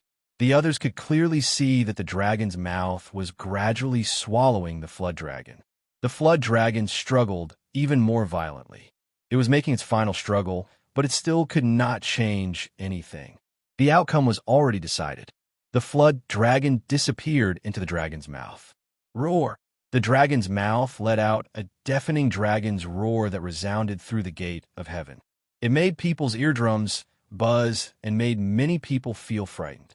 Yin Luyun and Yin Qingyi opened their eyes wide at the same time and stared at this scene. This was completely beyond their understanding. Even though Yin Qingyi was always calm, her heart was surging with stormy waves. The dragon's head disappeared and turned into a mass of golden light. The golden light kept rolling like the clouds in the sky. It seemed to be brewing something. The Empyrean fairy turned her head to look at Tang Zheng and asked, "What's going on?" Tang Zheng only understood half of what was going on and could not explain the specific situation. He shook his head in confusion and said, "I don't know." The Empyrean fairy showed a disappointed expression. However, like the others, she still stared at the mass of changing golden light. She realized that all these changes were not simple. In a flash, the golden light changed again and gradually turned into a small golden dragon. It was shining and majestic. Its dragon's eyes emitted a golden light, and it emitted a daunting draconic aura. Tang Zheng's pupils shrank as he stared at the dragon's claw. The Empyrean fairy looked at him and also stared at the dragon's claw. Huh, why is there an extra dragon claw? The Empyrean fairy muttered to herself. Tang Jung cultivated the dragon god technique, so he knew what this meant. The five-clawed golden dragon's strength and cultivation had increased. It had even grown a sixth dragon claw. From now on, it was no longer a five-clawed golden dragon, but a six-clawed golden dragon. This flood dragon was actually so useful. No wonder it could not help but rush out. This was indeed a rare opportunity, like the inner demons had said. The six-clawed golden dragon's eyes were full of smiles. This was something it had dreamed of, and now it had become a reality. It shook its head and wagged its tail, flying in a circle in the air. It was overjoyed and flew in front of Tang Jung. Its dragon eyes stared straight at Tang Jung. Tang Jung reached out and touched the dragon's head. The others saw this scene and sucked in a breath of cold air. This was more shocking than pulling a tooth out of Tiger's mouth. The key point was that the six-clawed golden dragon did not show any signs of impatience. It was as docile as a kitten and did not have the domineering aura that dragons should have. Although the six-clawed golden dragon's strength had increased, its soul brand was still there. Therefore, even if it was domineering, it still had to restrain itself. It did not dare to have a temper. Congratulations, Tang Jung said from the bottom of his heart. The six-clawed golden dragon looked into his eyes and nodded. Thank you. After saying this, it nodded towards the Empyrean fairy as a sign of gratitude. After all, if it was not for the Empyrean fairy bringing them to the gate of heaven, it would not have had this opportunity. The Empyrean fairy did not look sideways.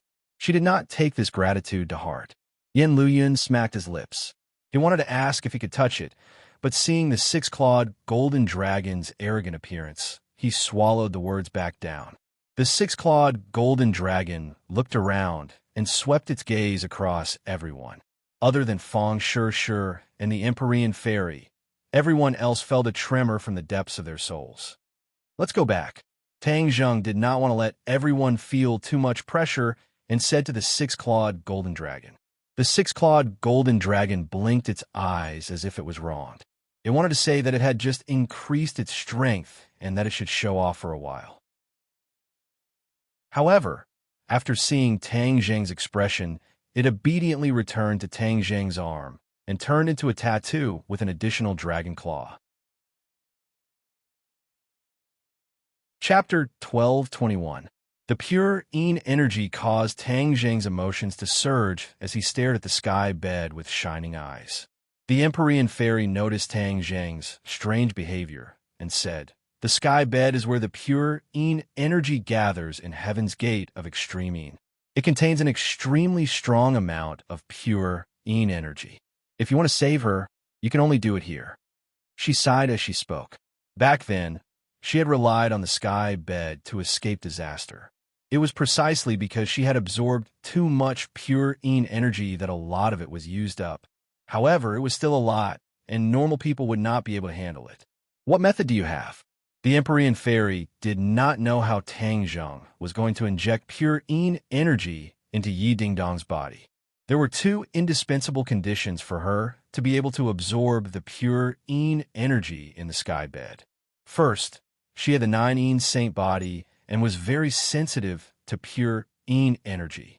Her body also contained an extremely strong amount of pure Yin energy, so she could resonate with the pure Yin energy in the sky bed. Second, the Emperor of Heaven used a great technique to activate the pure Yin energy in the sky bed. Only then could she successfully absorb it. Neither of these conditions could be missing. Yi Dingdang did not have the same unique conditions and advantages as her. Therefore, the Empyrean fairy was very curious as to how Tang Jung was going to do it. Tang Jung did not know and could only ask the inner demons for a plan. The inner demons laughed. Before he could speak, Tang Jung felt a wretched aura rush towards him. "Are you planning something bad?" Tang Jung frowned and asked. The inner demons was indignant. "Am I that kind of person? I'm teaching you how to save someone. If you have such a dirty idea, then I won't say it." Tang Jung rolled his eyes and was too lazy to argue with him. He said crisply, "Hurry up and tell me." Don't keep me in suspense. The inner demons naturally did not dare to change their mind at the last minute. They said resentfully, by connecting the power of yin and yang, and thus allowing the power of pure yin to circulate between heaven and earth and the human body, it will naturally be easy to inject it into Yi Ding Dong's body. The key is, how do you activate the power of yin and yang? Tang Zheng asked. You've already figured out a way, so why don't you know it? The inner demons asked. Tang Zheng was confused. When did he figure out a way? Why do you say that?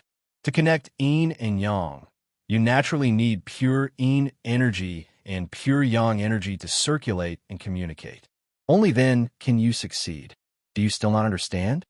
The inner demons asked implicitly. Tang Zheng widened his eyes and said bitterly, Inner demons, don't keep me in suspense. The inner demons were slowly unraveling the mystery. What is the highest amount of pure yin energy you've absorbed? It's... Tang Zheng hesitated for a moment. In the end, he did not say that difficult word. It was as if a bolt of lightning flashed through his heart, and he quickly understood what the inner demons were referring to. The highest amount of pure yin energy that Tang Zheng had absorbed was, of course, when he had sex with those women. At that time, yin and yang were in harmony and harmonized with each other. From there, the pure yin and yang energy would circulate and reach a state of harmony between yin and yang. Tang Zheng gradually understood and asked with mixed feelings, You're saying that I had sex with Ding Dang? The inner demons chuckled. You're not stupid. You don't respect yourself as an old man. Tang Zheng was indignant. He had never thought that doing this could save lives. This was a bit of a fantasy. The inner demons retorted angrily. You've urged me time and time again. When I told you the truth, you said that I don't respect myself as an old man. How preposterous, Tang Zheng said embarrassedly.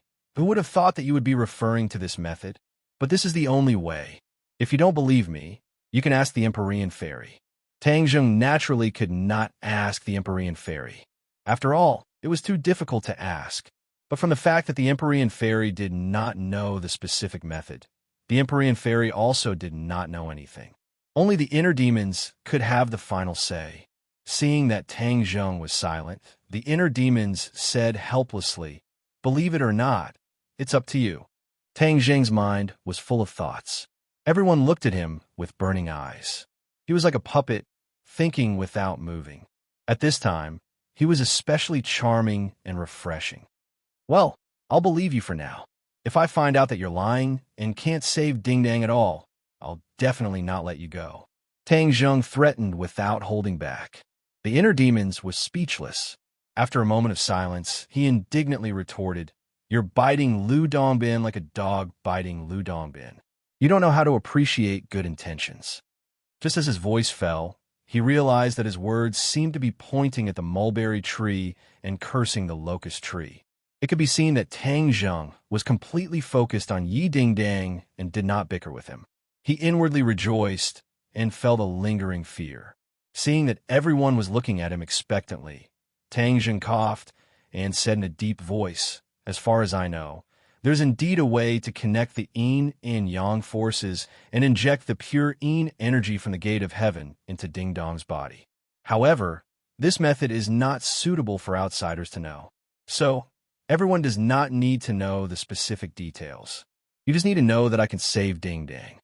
Seeing that Tang Zheng was making a solemn vow and stuttering, it was obvious that there was a secret.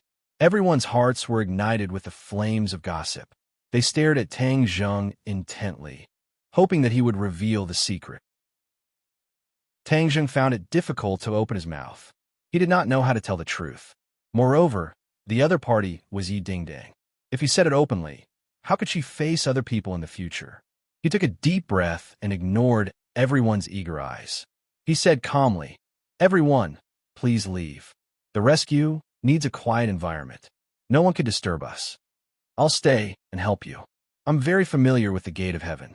Maybe I can help you with twice the result with half the effort. The Empyrean Fairy volunteered. Tang Zheng sighed and said to himself, If you stay, how can I have a relationship with Ding Dang? I'm not the kind of person who likes to be exposed in public. So, He refused without changing his expression. "Thank you, but I don't need your help for the time being." Seeing that he repeatedly refused, everyone knew that he must have other secrets, but it was not convenient for him to express them. Everyone's curiosity was aroused, but there was nothing they could do. "All of you stay outside and guard. You must not let anyone come in and disturb us. Otherwise, we will give up halfway. Our hard work and effort will be wasted." Tang Zheng deliberately said it in a very serious manner to attract everyone's attention. Sure enough, when these words came out, many people's expressions became serious, especially the Ye family and Feng Shishir. These two parties had a close relationship with Yi Dingdang, so of course they did not dare to lower their guard. Yi Tianlei took a step forward and patted his chest as he promised, "Don't worry, with me here, unless they step over my dead body, no one can even think of taking half a step into the mine." Chapter 1222. The Empyrean Fairy stared deeply at Tang Zheng. In the end, she did not ask any questions and left with the others. Tang Zheng casually waved his hand, causing the sacred armor shield to fly out. It rapidly enlarged and became like a door, blocking the entrance. Tang Zheng gently placed Yi Dingdang on the heavenly bed, and a wave of pure yin energy emanated from the heavenly bed, revolving around her endlessly. It was just that the pure yin energy could only linger around her body and was unable to enter her body. All of this was invisible to the naked eye, but could be clearly felt. Tang Zheng's pupils shrank as he stared at the bed and Yi Dingdang. He asked, "Inner demons, it can't be that simple to activate the yin and yang energy, right? Just sex? You're getting smarter and smarter. You even guessed it. Of course, it can't be that simple. It must be accompanied by a corresponding mental cultivation method to succeed." The inner demons were slightly surprised. They could not help but think highly of Tang Zheng. "Then quickly tell me the mental cultivation method," Tang Zheng urged. As soon as he finished speaking, a ray of light flashed in Tang Zheng's mind, and a shining mental cultivation method appeared. This mental cultivation method was like a stream of water that quickly merged into Tang Zheng's mind and could not be removed. "You should leave for now." Tang Zheng sealed the inner demons. Before the inner demons could say a word, they lost consciousness and could not see the outside world. Tang Zheng also lay down on the sky bed. The sky bed was ice cold and refreshing. Pure yin energy immediately lingered around his body, but it was still unable to merge into his body. Yi Dingdang lay on the bed with her eyes wide open. She looked at Yi Dingdang suspiciously. She did not know how he was going to save her by sending the others away. "Dingdang, to save someone, you must activate the yin and yang energy. The only way to activate the yin and yang energy is..."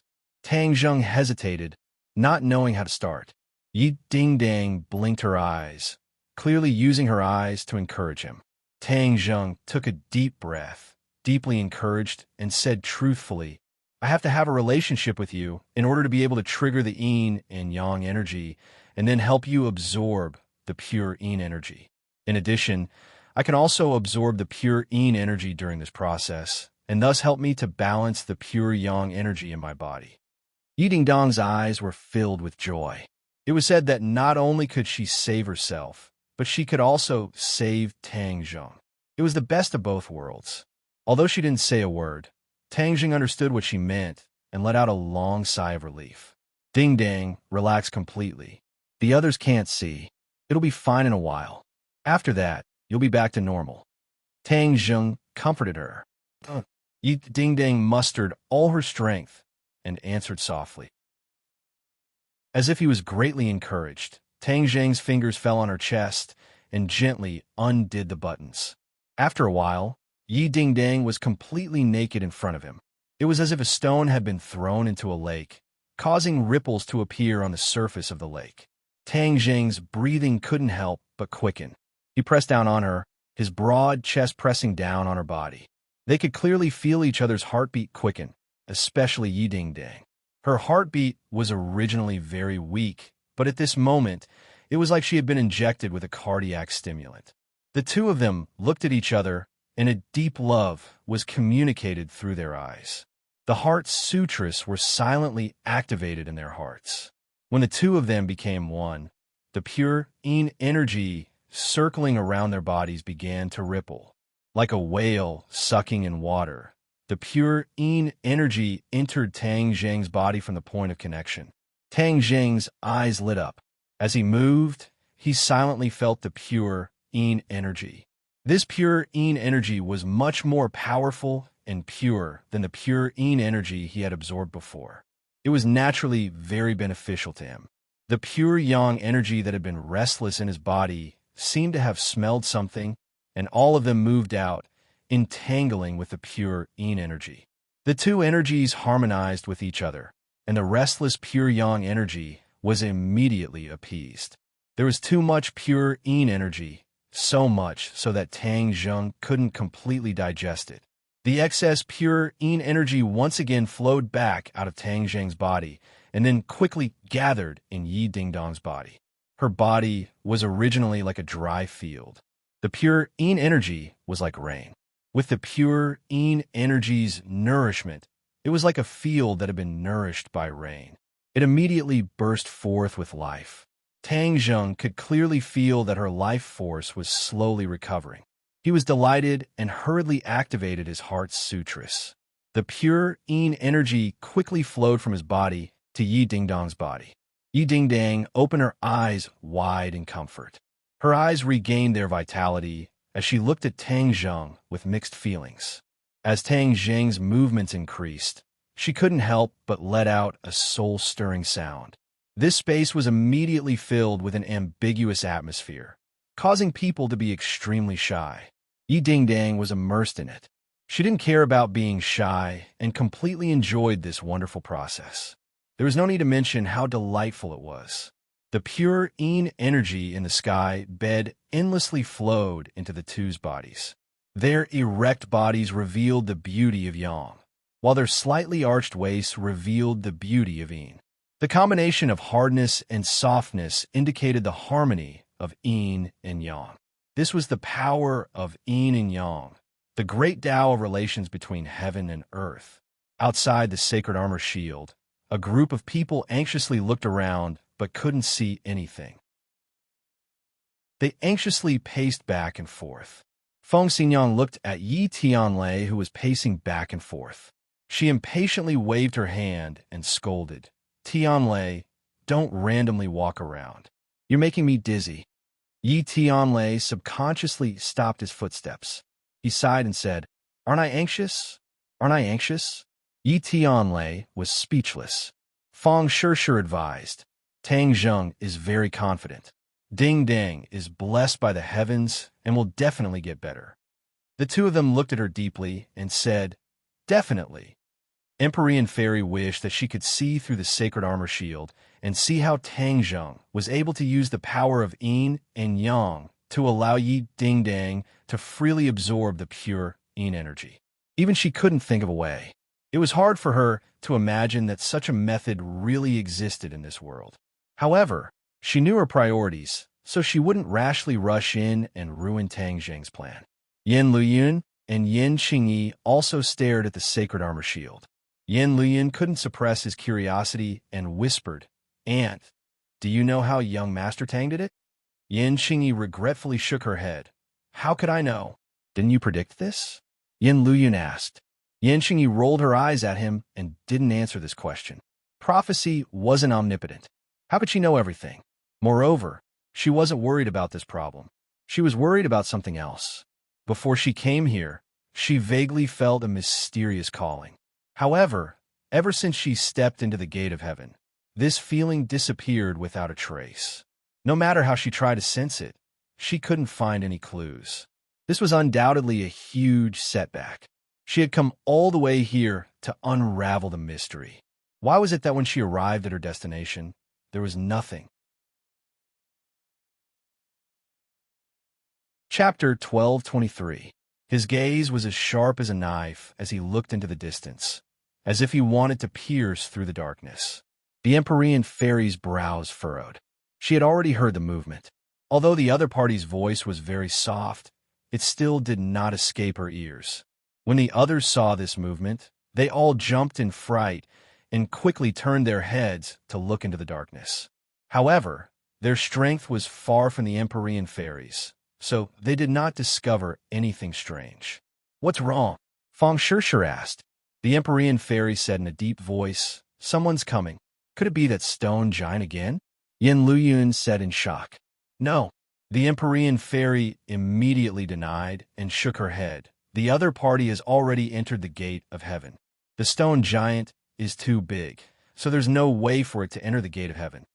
Yin Luyun nodded resentfully and asked suspiciously, "Then who could it be? Could it be those people who died in the Sea of Death?" No one answered because they were also not sure. They all looked at the Empyrean fairy, who was also hesitant. "Humph, who is it? Won't we know after testing it out?" Feng Xinyang was in a hurry. In order to ensure her daughter's safety, she rushed out without a care for her own safety.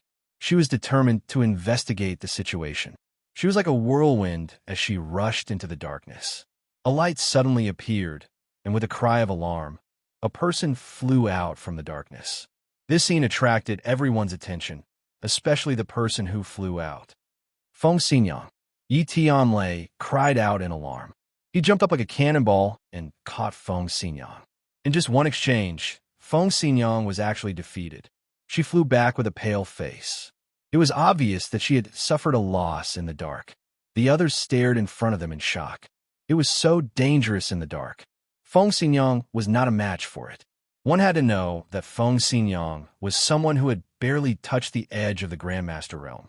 Ever since their fates had been tied together with Tang Zheng's, Tang Zheng had spared no effort in helping them on their path of cultivation, causing their cultivation to soar, far surpassing their normal cultivation speed. Yi Tianlei was slightly weaker than Feng Xinyang, so when he saw that she was not on the same level as him, he immediately understood the danger. But when he saw his wife's pale face, he felt like he was about to spit out a mouthful of anger. Feng Xinyang saw through his thoughts and quickly grabbed his sleeve. She advised, we have to protect this door and not let the bad guys take half a step into the minefield. This is the most important thing." Yi Tianlei felt as if a bucket of cold water had been poured over his head. He immediately calmed down. Unwilling to accept this, he glared fiercely at the darkness. "You're saying that there really are people in the dark?" Empyrean Fairy did not act blindly without thinking. The enemy's situation was unclear. For the sake of the big picture, it was better to clarify things first. Feng Xinyang said weakly, "Yes, and it's a martial artist." No one doubted her judgment. This was information that she had almost exchanged with her life, so it could not be false. Martial artist? Empyrean Fairy raised her eyebrows. How could there be a martial artist in this place? The gate of heaven was so mysterious that it was impossible for outsiders to find it. How could it be like a tail following them here? The others' expressions also became serious. Good people did not come, and those who came had ill intentions. The other party deliberately hid in the dark, so there must be a conspiracy. "Did you predict this?" Empyrean Fairy asked Yin Qingyi curiously. Yin Qingyi shook her head blankly. "No, I only predicted the scene in the painting. I'll go check it out." Feng Shishir volunteered. "Don't." Yi Tianlei and his wife stopped her at the same time. Everyone knew how important Feng Shishir was to Tang Zheng. Naturally, they would not let her take the risk. If something happened to her, then Tang Zheng would go crazy. Empyrean Fairy stepped forward and said, "I'll meet them and see who they are." She could already confirm that the people who came were not from this island, but guests from the outside world who had just arrived. She knew a thing or two about the various powers in this world. Maybe the people in front of her were old acquaintances. "Go." The Empyrean Fairy pointed her finger and a beam of light shot out from her hand. The painting of mountains and rivers of the gods of earth and Vale was suspended in midair. It shone brightly like a ball of light, dispelling the darkness and gradually revealing everything. Empyrean Fairy followed like a shadow and flew into the darkness with a mountain river map. The darkness could not cover her eyes. On the contrary, it made her eyes sharper and her mind more focused, not letting go of any clues. Suddenly, a scene appeared in her mind. There was a person in the darkness not far from her. She did not need to look at him at all, as this person appeared clearly in her mind. Without any explanation, she moved her mind, and a tornado flew out from the mountain river map and enveloped this person. Before the other party could make a sound, he was sent flying into the sky and hit the dome hard. With a thud, his head drooped, and he fell limply to the ground, no longer breathing. In a few moves, she had eliminated an enemy. She did not let her guard down because she knew that the danger was not over yet. Instead, there was an even greater danger lurking in the darkness. The person who came was indeed a martial artist. At least, the person she eliminated was a martial artist. Moreover, his cultivation was not low at all. He was in the Grandmaster realm. In the past, the Grandmaster realm was the peak of cultivation in this world. But now everything had changed. Grandmasters were gradually becoming more common. This was the change brought about by the advancement to a great world. Not only did it benefit cultivators, but even martial artists also benefited. Of course, it was a fool's dream for ordinary martial artists to advance to the Grandmaster realm. From this point of view, the enemy's vanguard was a Grandmaster martial artist, so the enemy hiding behind was more powerful. However, Empyrean Fairy was not afraid. Instead, she was somewhat angry. The divine gate was a gift left for her by the Emperor of Heaven, but it was trampled by these ungrateful people with evil intentions. This was a great disrespect. How could she just let be? She walked step by step into the darkness with a frosty expression. Suddenly, 2 attacks came silently from the darkness. She did not blink or even turn her head. She pointed her finger lightly, and 2 forces passed through the darkness. Puff, puff. 2 flowers of blood bloomed in the darkness. 2 people fell to the ground. Empyrean Fairy did not show mercy. These people were sneaking around. They were enemies and not friends. She had never shown mercy to her enemies. 1 person in the darkness did not react. No one even whispered to each other. This was a team with strict organization and discipline. It made people shudder. Humph! If you don't show yourself, I'll kill all of you. Let's see how long you can hide. Empyrean Fairy snorted angrily. Suddenly, another person appeared in the darkness. He clearly appeared in her mind. She was about to do the same thing, but when she was about to get close to him, he disappeared. How could a person disappear? Moreover, he was within the range of her perception. This was too abnormal. She immediately realized that something was wrong. She was on full alert. The mountain river map flew down and tried to strengthen her defense. However, all of this had already happened. A hand silently appeared behind her and slapped towards her back. The fingers of the hand were slender and well-trimmed, like a woman's hand. They were sparkling and shiny. The Empyrean Fairy's hair stood on end. Even her hair was about to stand up. She didn't even turn around. Instead, she slapped her palms back from below her ribs at a very strange angle. Bang, bang. There were 2 muffled sounds. Both of them stepped back at the same time.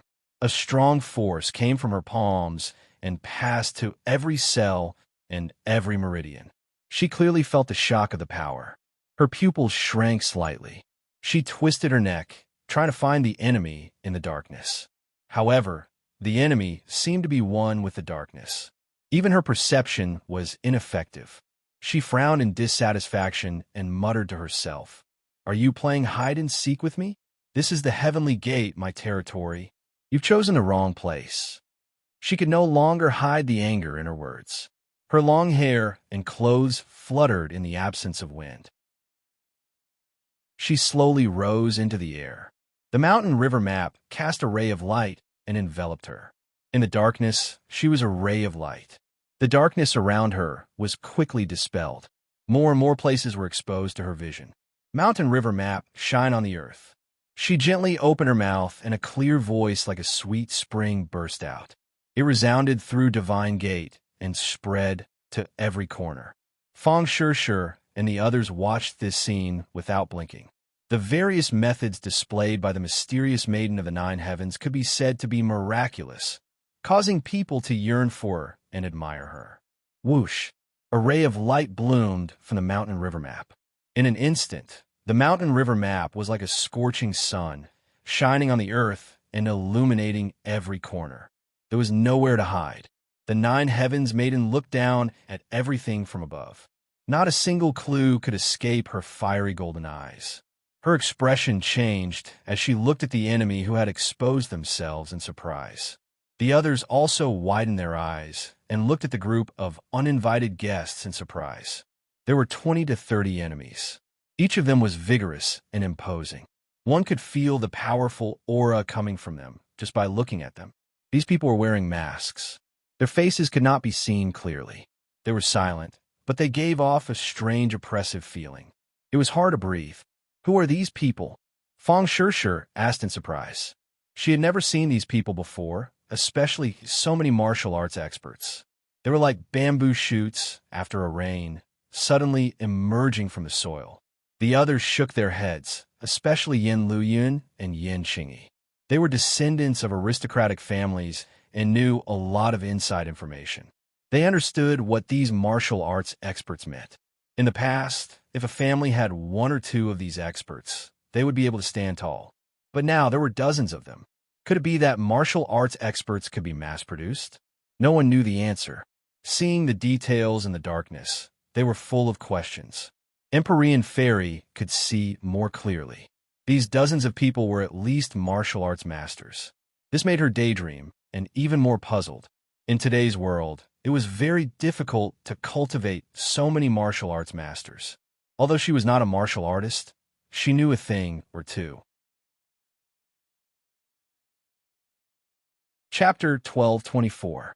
This group of people were all wearing masks, giving off a cold vibe.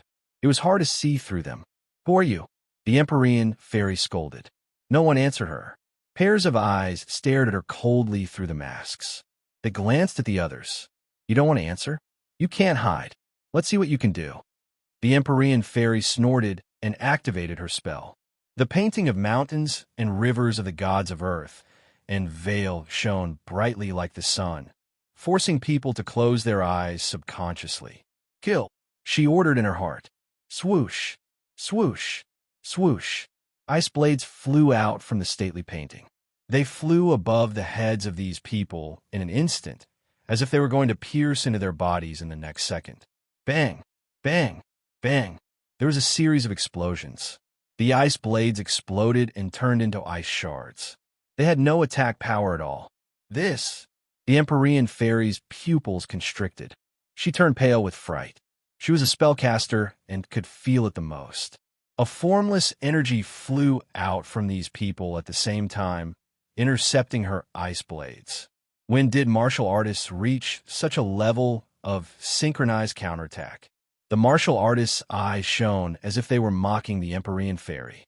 They were silently mocking and ridiculing her. What's going on? Yi Tianlei thought that this attack would definitely succeed. He did not expect this result. Moreover, he was a martial artist and could feel the reactions of these people very clearly. These people did not seem like martial artists anymore. Or rather, they were worlds apart from ordinary martial artists. Kill! The opponents shouted in unison. Their voices shook the surroundings. The sound waves converged into a long spear, which was thrown at the Empyrean Fairy. It was visible to the naked eye. This is a spell? Yi Tianlei was the first to exclaim. Impossible. These people are martial artists. How can he use spells? This completely overturned his understanding. The others were also dumbfounded by this scene. Although the Empyrean Fairy was shocked, she knew that she had encountered a powerful enemy. Moreover, it was very strange and bizarre. She could not afford to be distracted. She crossed her hands and spread out her 10 fingers, triggering the pure Yin energy in the divine gate. Although most of the pure Yin energy in the gate of heaven was gathered on the heavenly bed, the air was still filled with pure Yin energy. She had the 9 Yin Saint body. The Emperor of Heaven had once used his great power to allow her to freely communicate with the pure Yin power in the Elysium. Therefore, she could draw on the pure Yin power. Pure Yin energy converged like turbulent clouds, surging towards the mysterious spear from all directions. Boom! The walls of the cave trembled violently for a moment, and a lot of dust fell from the cave before the trembling stopped. Everyone took a closer look and was shocked to find that the spear had disappeared. Instead, pure energy gathered and surged towards the enemy like a black cloud. Feng Sure and the others were excited and secretly cheered. The Empyrean fairy was extraordinary. Although these enemies were mysterious and powerful, they might not be her match. However, they did not have time to be happy for long. These people were chanting something, and a shocking syllable rang out. Ma! As soon as the syllable rang out, the momentum between heaven and earth seemed to solidify. The rolling pure energy also paused, like frozen water, maintaining the rolling posture. It was very strange. The Empyrean fairy was shocked. This syllable was very familiar. She stared at the enemy with shining eyes, as if she wanted to distinguish the person she suspected from the crowd. But these people were wearing masks and dressed the same, so there was no way to distinguish the target. She didn't just sit there and wait for her death. Instead, she shouted, "The renowned supremacy Ji Wuxiang is actually hiding in the shadows. When did you become a coward?" This syllable had exposed everything. This was the 6 words of the non-phase method. The Empyrean fairy had experienced the mystery of it and knew how powerful it was. However, as far as she knew, the non-phase method was Ji Wuxiang's special skill. It was a secret that was not passed on. How could he pass it on to so many people? Were these people his confidants? Were they the forces left behind by the flying guillotine? The flying guillotine disintegrated in the hands of Tang Zheng and disappeared. This time, the other party did not use the flying guillotine's special skill, so the Empyrean fairy could not make up her mind. But there was no doubt that the strength of these people was not inferior to the flying guillotine. With the help of the non-phase method, their strength was far beyond that of the flying guillotine. The non-phase method was used to deal with all the people with distracting thoughts and killing intent. They were all secular people, so it was inevitable that they would not be contaminated with this vulgar aura. Could it be that they were going to be defeated in the hands of Ji Wuxiang? Everyone's heart sank. They had an ominous premonition. The Empyrean fairy's momentum was vigorous. She did not accept her fate. Instead, her eyes burst out with a sharp gaze, staring at the enemy. Ji Wuxiang was one of them, but he had learned to be smart. He did not reveal any traces, making people unable to see through him. The trick of capturing the leader first to capture the bandits was no longer effective. "Ha! Mysterious maiden of the 9 heavens, your provocation isn't brilliant at all. Do you think I'm that kind of inexperienced child who would fall for your provocation?" Ji Wuxiang's voice rang out, reverberating through the crowd, making it impossible for people to lock onto him. The Empyrean fairy remained calm and collected. Her eyes searched the crowd for a long time, but she did not find anything. "In fact, this time, thanks to you, I can find the legendary Gate of Heaven." Ji Wuxiang spoke again, taking pleasure in other people's misfortune. The Gate of Heaven is the most mysterious secret territory of the Fu clan. It hides great secrets and treasures. If you can see through the mystery, you will become the new generation of Emperor of Heaven. "Hee, I will gladly accept this big gift." The Empyrean fairy's face darkened. She said, "Wild ambition, but you will be disappointed. I don't know where you heard this false rumor, but it is too wrong. The Gate of Heaven is only an island. How can it be the secret territory of the Fu clan, not to mention the treasures and becoming the Emperor of Heaven? It is simply a bunch of nonsense." The Empyrean fairy's powerful rebuttal did not seem to be a lie. Ji Wuxiang hid in the crowd and stared at her with a pair of bright eyes, wanting to see through her appearance and see her true nature. "You think I will believe this kind of lie that can fool a 3-year-old child?" Ji Wuxiang's voice sounded again. "It is up to you whether you believe it or not. I am speaking the truth. If this is true, then why did you come to the Gate of Heaven?" Ji Wuxiang did not know that they were here to save Yi Dingdang. He thought that they were here to uncover the treasures and secrets of the Gate of Heaven. "Ha! You actually did not know what we were here for, and yet you chased after us. Your intelligence network is clearly not as efficient as you think it is," the Empyrean fairy said sarcastically. Without a doubt, the news must have been leaked. That was why Ji Wuxiang was like a cat that smelled blood and chased after them. Ji Wuxiang was not angry at all and said calmly, "No matter what you are here for, you have brought me to the gate of heaven. This is a great reward. You said that there is nothing in the gate of heaven and that everything is a false rumor. Why would I believe you? I only believe in my own eyes and judgment." Ji Wuxiang obviously did not give up. He looked at the sacred armor shield behind the Empyrean fairy and the others. His eyes flashed and greedily locked onto the sacred armor shield, wanting to see through it. "You said that there is no treasure. Then what is behind the sacred armor shield? You're not going to tell me that there is nothing, right?" Ji Wuxiang seemed to have found a flaw and thought that he had hit the nail on the head. "There is nothing in there that is useful to you," the Empyrean fairy said unhappily. The heavenly bed gathered too much pure energy. It was useless to Ji Wuxiang, so what she said was the truth. However, in Ji Wuxiang's eyes, this was an extremely laughable lie. "Haha, whether it is useful to me or not is up to me to decide. It is not up to you," Ji Wuxiang said jokingly. He changed his tone and asked, "Tang Zheng has been with you all this time. Where'd he go? Could it be that he is inside? That has nothing to do with you. It seems like I guessed correctly. I am really curious as to why Tang Zheng went in and blocked you all outside. What is his goal? It seems like I have to go in and take a look. I cannot let him beat me to it." Hearing this, Yi Tianlei shouted, "Ji Wuxiang, this is not the Azure Dragon Palace. How can you do whatever you want? If you want to go in, you will have to step over my dead body." Ji Wuxiang looked at Yi Tianlei with disdain and said, "An insignificant, unfilial son of the Ye family dares to be noisy in front of me. So what if I step over your dead body? It is not that difficult. Moreover, how can I be the one to clean up the family? Naturally, there will be someone to do it for me." As soon as he finished speaking, an angry roar sounded out like a thunderclap. "Unfilial son, you have sided with the enemy and betrayed the Ye family. Today, I will clean up the family." One person took off his mask and shouted, "Yi Xuanji, father."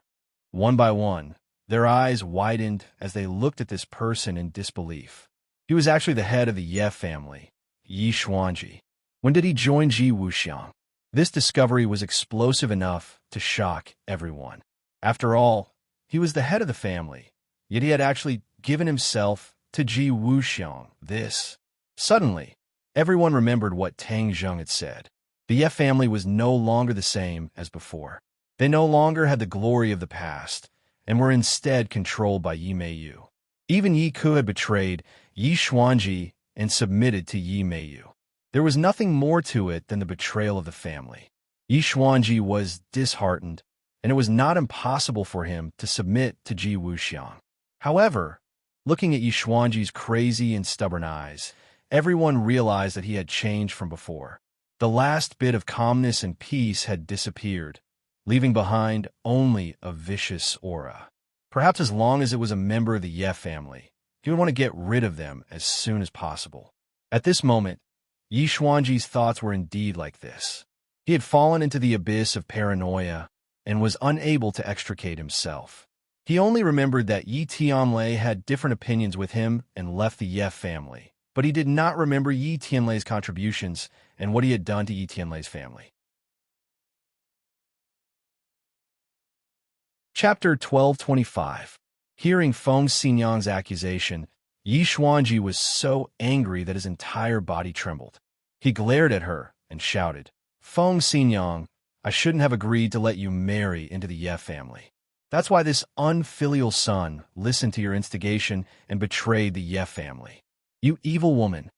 This accusation did not anger Feng Xinyang in the slightest. Her nerves were thick, and she had been tested for a long time.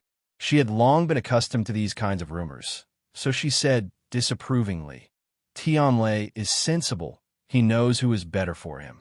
You keep saying that you are good for him, but in reality you are doing it for your own benefit.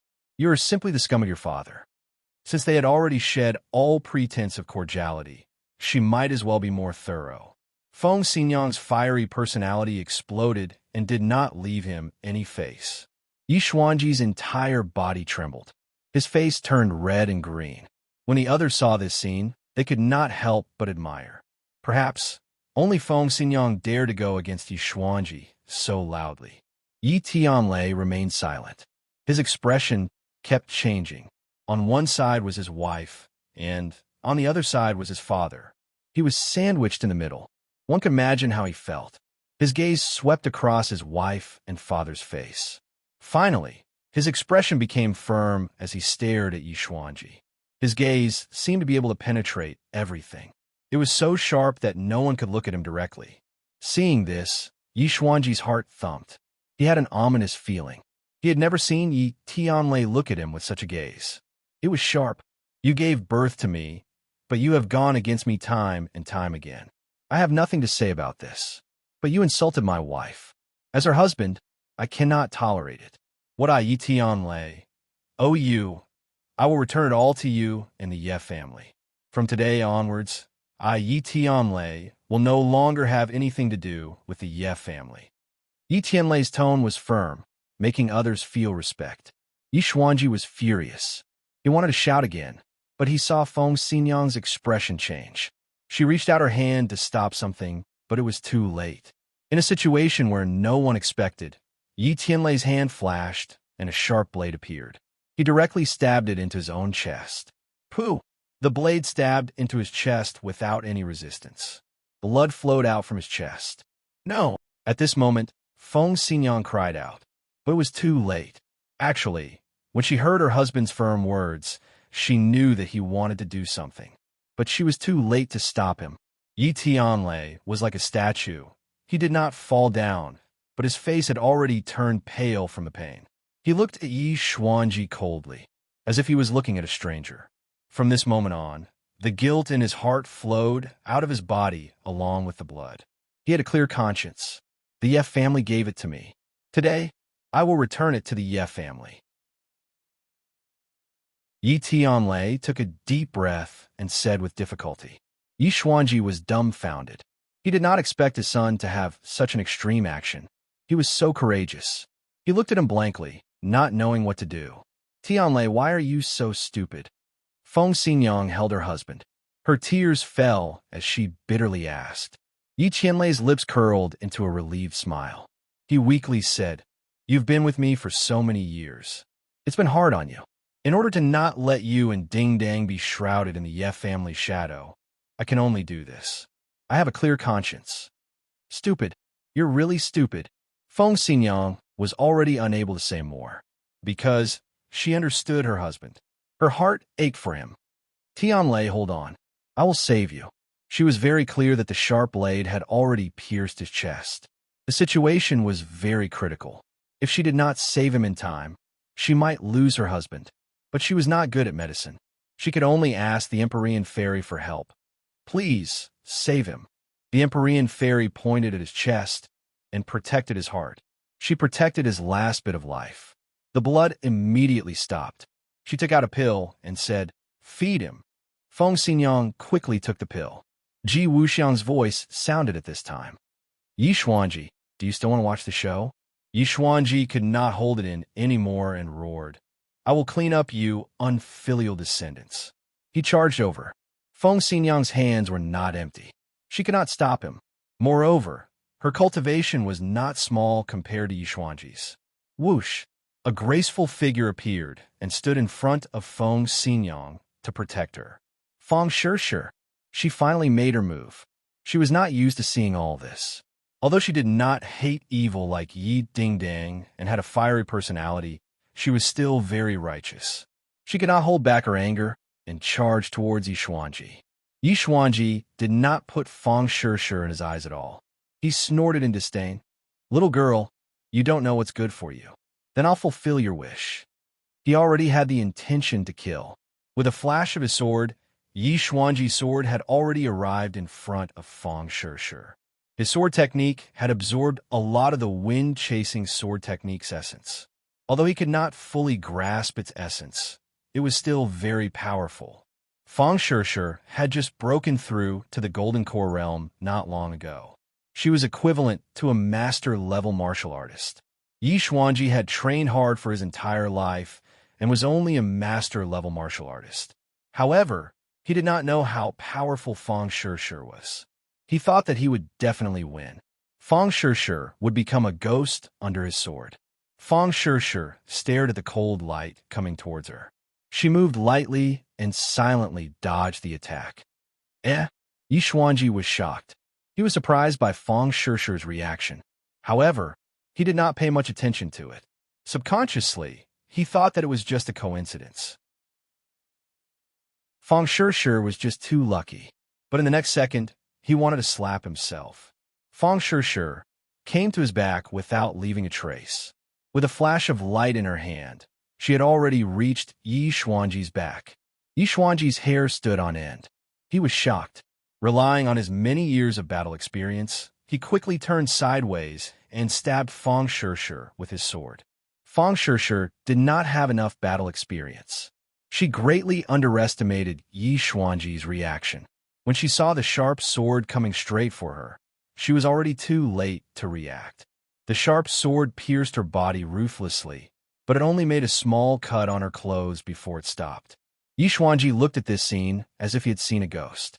No matter how much strength he used, the sword was unable to move forward. Could it be that her body is so strong that even my sword can't break through her defense? A huge question mark appeared in Yi Xuanji's mind. His brows instantly furrowed, and his expression became extremely complicated. Lowering her head to look at the sword in her chest, the corner of Feng Shishir's mouth curled up into a bitter smile. Luckily, she had the golden jade purple robe that Tang Zheng gave her. Otherwise, her body would have definitely been pierced by this sword. She was so scared that she broke out in cold sweat. She had underestimated Yi Xuanji after all. The other party was the head of family. After all, he was extraordinary and could not be underestimated. Chapter 1226. Feng Shishir counterattacked. A cold light flashed, and blood blossomed from Yi Xuanji's chest. He screamed and staggered back, clutching his chest.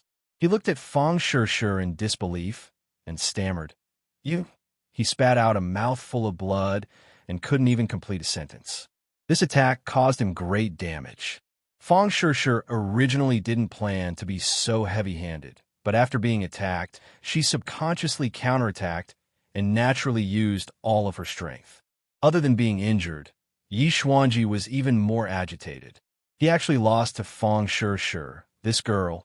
This was a great humiliation. Yi Xuanji's defeat was due to him underestimating his opponent. If it wasn't for the fact that he didn't even put Feng Shishir in his eyes, he wouldn't have lost so badly. Feng Xinyang looked at this scene, and her eyes were filled with splendor. In her and her husband's eyes, Yi Xuanji's strength was unfathomable, and they definitely didn't have the confidence to defeat him. However, Feng Xinyang wasn't afraid of anything. Even if the opponent was very strong, she wasn't afraid of him. Seeing Yi Xuanji lose, the wall that she had built up in her heart all this time suddenly collapsed. So, Yi Xuanji wasn't undefeatable. Even a junior could defeat him. What did she have to worry about? It's useless. Ji Wuxiang's voice sounded again. Come back. 22. A formless energy appeared out of nowhere and enveloped Yi Xuanji. Before Yi Xuanji could react, he was sent flying backwards and landed behind the crowd, avoiding further attacks. Kill! I want to see what's behind that holy armor shield. Ji Wuxiang roared, and all the masked men stepped forward at the same time, closing in on Empyrean Fairy and the others. Empyrean Fairy stared and said to Feng Xinyang, "Your husband's life is not in danger. Take care of him." After saying that, she turned around and strode toward the enemy. Her speed became faster and faster until she finally turned into a wisp of smoke and rushed into the enemy. The masked man in the front had just raised his hand and was about to attack when the Empyrean Fairy swept past them. A bloody line appeared on their necks. The life in their eyes quickly dried up and they fell to the ground dead. Bang! Ma! Yes! The first 3 syllables of the 6-syllable proverb came out of their mouths in one breath. The atmosphere suddenly changed and the air froze. The Empyrean Fairy's breathing involuntarily became heavier. Her cultivation base was extraordinary, and the effect of the non-phase method on her was particularly obvious. Although it was only 3 syllables, it had already slowed down her speed. After Fong Shi and the others heard the 3 syllables, it was as if they were struck by a body freezing spell.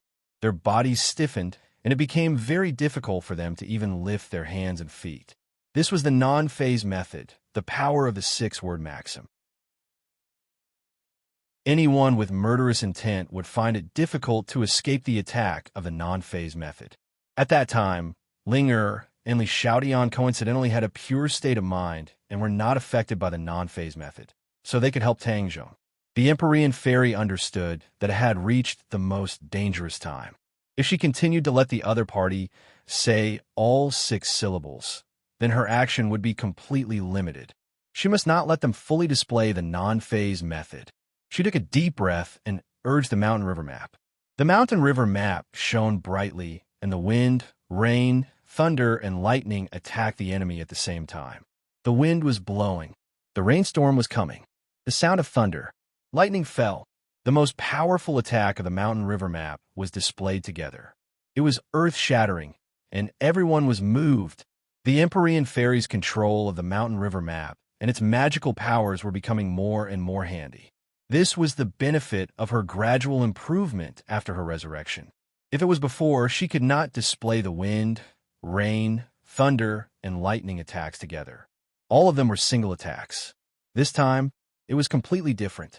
The 4 most powerful attacks came unexpectedly, and it was breathtaking. When the attacks came together, the masked man seemed to be strangled by his throat.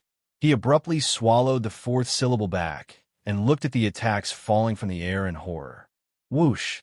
Suddenly, a person flew up. His hands were changing, and the complicated gestures seemed to be summoning some kind of power. The Empyrean fairy's pupil shrank, and she stared at the man and said, "Ji Wuxiang, you finally showed up." She still remembered the scene of testing Ji Wuxiang. At the moment of life and death, he could resist fighting back. This kind of willpower and control could be said to be at the peak of perfection. Therefore, when she later learned that Ji Wuxiang was the Lord, the Empyrean fairy was surprised. Now, facing Ji Wuxiang face to face, the murderous intent in her heart erupted like a volcano, surging out violently. "Since you forced me to show up, then I'll let you experience the power of the celestial chess," Ji Wuxiang said loudly. The Empyrean fairy's heart tightened. Of course, she was not unfamiliar with the illustrious name of the celestial chess. However, wasn't the celestial chess in the capital? How could it be displayed in the Elysium? If that was really the case, then the celestial chess must have evolved. Ji Wuxiang's control of the celestial chess had reached another level. She had guessed correctly. Ji Wuxiang's control of the celestial chess had reached another level. He created the celestial chess, and his understanding was gradually deepening. He gradually realized that the essence and power of his celestial chess far exceeded his initial imagination. This time, the celestial chess was displayed for the first time in Elysium. It was an experiment to let these people be the sacrifices of the celestial chess and witness its power. Then let's see if your celestial chess is more powerful or if my mountain river map is more powerful. The Empyrean fairy was not afraid. With a shout, the wind, rain, thunder, and lightning fell on Ji Wuxiang's head at the same time. All of this seemed to take a long time, but in reality, it happened in a flash. Crack! Ji Wuxiang's mask was split into 2 by an invisible force, revealing that familiar face. His cold and hard face was like a block of ice, and his eyes were even more like 10,000 years old ice that emitted a chilly aura, revealing a breathtaking aura. He slowly clenched his fist and roared with an imposing aura. World returned to origin. Whoosh whoosh. The aura between heaven and earth changed rapidly and gathered in his palm, as if the world was tied to his 5 fingers. A mysterious aura burst out from his palm.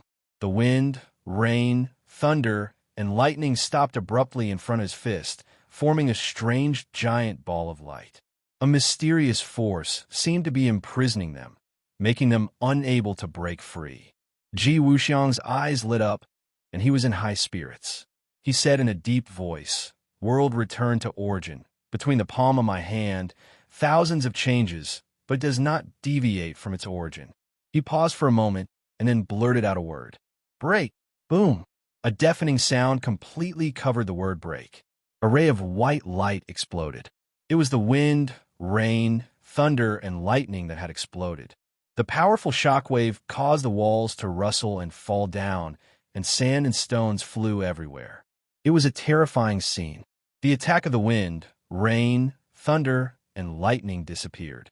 The word break caused it to collapse and disappear into nothingness. A look of disbelief flashed across the Empyrean fairy's eyes. She knew that Ji Wuxiang's cultivation was definitely not comparable to hers. But why was he so powerful? Impossible. She subconsciously shook her head, unwilling to believe this scene. However, this was the truth. The power of the heavenly chess in Ji Wuxiang's hands was beyond imagination. No wonder he dared to follow them to the gate of heaven from so far away, and wasn't afraid of encountering the Empyrean fairy. "No, this is the gate of heaven, the only thing my father left me. How can I just give it to him?"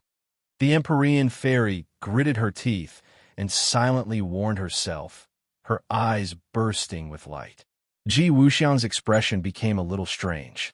He also didn't expect the newly comprehended world return to origin to have such power.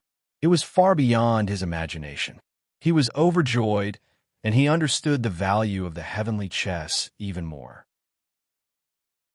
The heavenly chess was a new thing that he created by summing up the experience of the ancients, and then combining it with his own strange ideas and unique insights. He only knew a little about the heavenly chess.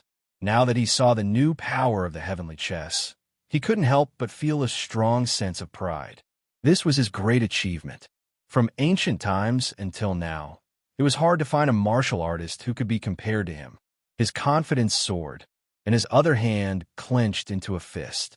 He glared at the Empyrean fairy and said, "Do you still think you can stop me? The gate of heaven is mine, and the secrets of the gate of heaven will also belong to me.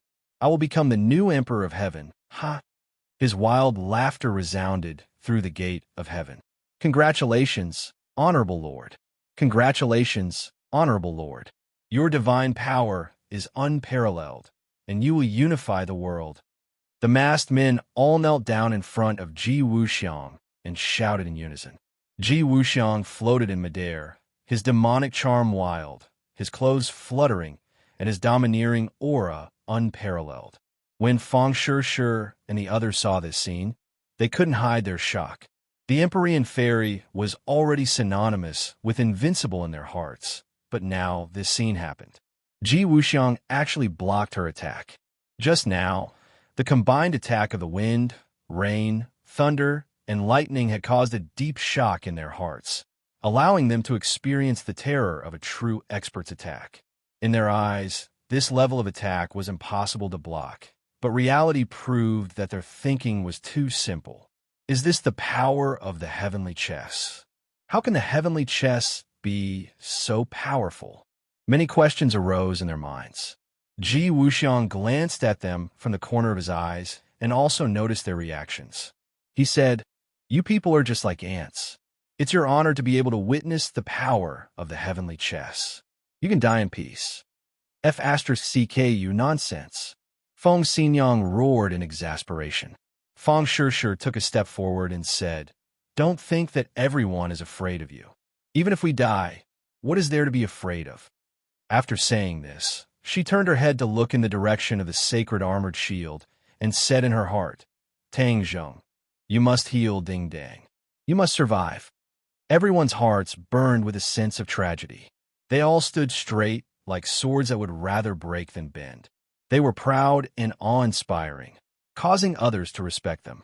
Ji Wuxiang clearly understood their determination. He snorted and disdainfully said, "A group of reckless idiots. Then I will fulfill your wishes." Everyone got into their stances. Even Yin Xingyi, who didn't know any martial arts, stopped and clenched her fists. Her expression was resolute. At the same time, a thought appeared in her mind. Could it be that the voice that led her here wanted her to die? Chapter 12:27. The atmosphere was solemn and stirring, affecting everyone. Everyone walked towards Ji Wuxiang. Every step they took was very steady, as if they weighed a ton. Bang, bang, bang. The sound of footsteps hit the deepest part of everyone's heart. It was like a heavy blow again and again, shaking people's hearts. The Empyrean fairy took the lead and walked at the front. Her expression was firm, and there was no trace of fear. Unlike the others, she did not have the solemn and stirring feeling of generously dying. Her pair of beautiful almond-shaped eyes stared straight at Ji Wuxiang. Their eyes met. There were no sparks, but the air seemed to have frozen between them. Other than the sound of footsteps, it was so quiet that it made people's hearts stop. Ji Wuxiang looked at this group of people indifferently. He did not hide the disdain and contempt on his face. His stretched fingers once again slowly clenched into a fist and clenched it tightly. The world returns to its origin. These 4 words burst out of his mouth like a volcanic eruption. A huge amount of energy seemed to burst out as well. In an instant, it shrouded the divine gate. Everyone felt their hearts tighten. The feeling of suffocation fell from the sky and suppressed them until they could not breathe. However, they still did not stop. Instead, they counterattacked at the same time. Whoosh, whoosh, whoosh, whoosh. Beams of cold light flew towards Ji Wuxiang.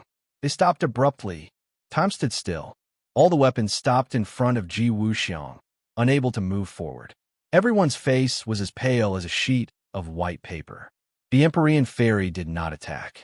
She was waiting for the best opportunity and was slowly accumulating power. It's coming. She finished accumulating power. Her aura soared like the sun in the sky. Her beautiful hair fluttered and her eyes were like torches. She was mentally connected with the stately painting. A high-pitched voice rushed out of the painting. The stately painting shone brightly, completely illuminating the divine gate. Many people subconsciously closed their eyes. Some masked people tried to open their eyes wide, try to see the appearance of the stately painting. However, they found that when the light flew into their eyes, blood flowed and their vision turned black. They lost their vision and became blind. Screams of agony rose and fell one after another. However, Fang Shi and the others were not affected. Clearly, this was a different type of attack, only targeting Ji Wuxiang's people. Seeing such a tragic situation, Ji Wuxiang glared angrily. The power of celestial chess burst forth, imprisoning the lights. The lights stopped abruptly, stopping above the masked man's head, unable to descend any further. The Empyrean fairy's expression turned solemn as the pressure on her increased. She summoned wind, rain, thunder, and lightning. Lightning flashed and thunder rumbled. It was as if the end of the world had arrived. Ji Wuxiang's expression did not change. His tightly clenched fist suddenly opened up. His 10 fingers flicked together, and 10 streams of energy met the wind, rain, thunder, and lightning. Sparks flew, dazzling, and chi waves soared into the sky. The 2 of them quickly retreated. Fang Shi and the rest were also affected. That powerful energy surged towards them with an earth-shattering momentum. They were like a small boat that would be smashed to pieces and sink to the bottom of the sea. The Empyrean fairy's expression changed slightly. She divided her attention, and a part of the stately painting's power was divided to protect these people. Bang! Fang Shi and the others still flew out at the same time. They crashed into the wall and fell in a mess. The masked men did not gain any benefits. They were even more tragic. They did not receive Ji Wuxiang's protection. Many of them crashed into the wall, breaking their bones. Some even had their brains splattered. They died on the spot. Obviously, Ji Wuxiang did not care much about the life and death of these masked men. He watched as they were severely affected, indifferent. One side lost, the other side gained. The originally weak balance between celestial chess and stately painting was suddenly broken. The scales of victory leaned toward Ji Wuxiang. Whoosh, The Empyrean fairy retreated rapidly. The soles of her feet drew 2 long trenches on the stone floor. In the end, she crashed into the wall and stopped. An unusual and strange flush appeared on her face. Puff! She spat out a mouthful of blood. Her breathing immediately became chaotic as she became much weaker. Fu Yao! Everyone else was shocked and cried out in alarm. They surrounded her and started to care about her. Ji Wuxiang also retreated a long distance. However, his situation was much better than the Empyrean fairies. After all, he was not distracted.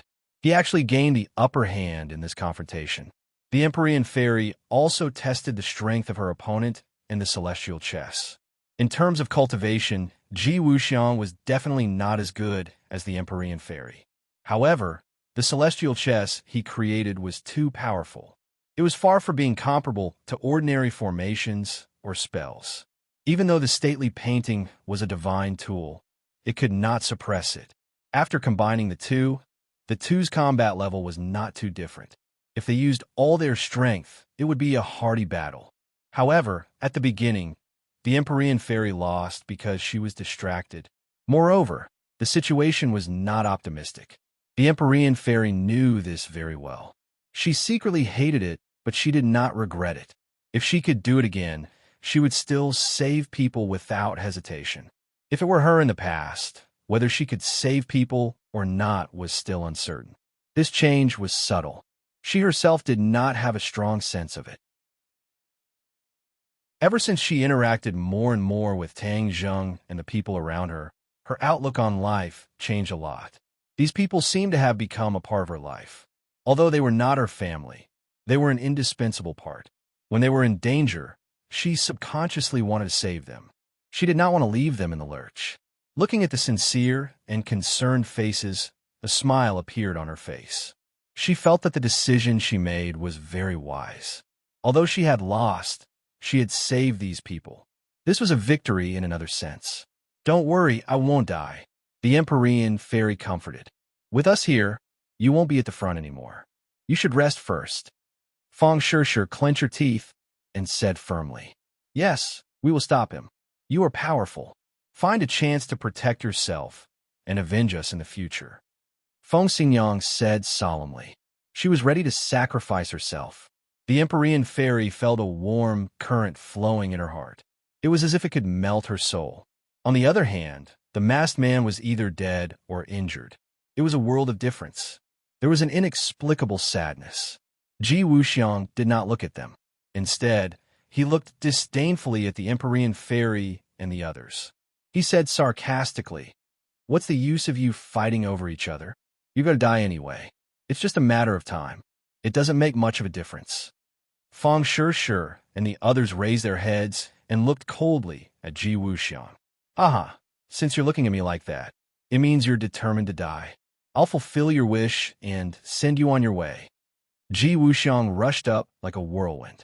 Feng Shishir jumped up and tried to block Ji Wuxiang. However, she fell from the sky. She was defeated in one move. She was utterly defeated. Yin Liuyun's vigorous figure also rose into the sky. However, he followed suit and fell beside Feng Shishir. Feng Xingyang would rather die than surrender. She straightened her body and looked affectionately at her husband. She said, Tianlei, don't worry. Even if I die, I'll be by your side. In my next life, I'll still be your wife and give birth to a good daughter for you. 22 After saying this, she looked affectionately at the holy armored shield. She really wanted to see her daughter again. She believed that Tang Zheng would definitely protect her daughter. From the moment she met Tang Zheng, she was certain of this, which was why she did not hesitate to matchmake the two of them. This was the fate of the eyes in the unseen world. Yi Tianlei looked weakly at his wife. He moved his lips, but did not say anything. However, his meaning was self-evident. A tear fell from the corner of his eye. Who said that men do not cry easily? It was only because they had not been deeply hurt. In this life, he believed that his greatest achievement was not being born into the Ye family. It was not being born into the world with a halo. It was not being able to cultivate to a high realm. There were only two things that he was most proud of. They were enough for him to be proud of for the rest of his life. One of them was that he married Feng Xinyang. The other was that he gave birth to a daughter, Yi Dingding. These two things made him feel that his life was not in vain. However, as a husband and father, he believed that the things he gave his wife and daughter were far from enough. It was just that he could not make up for everything in this life.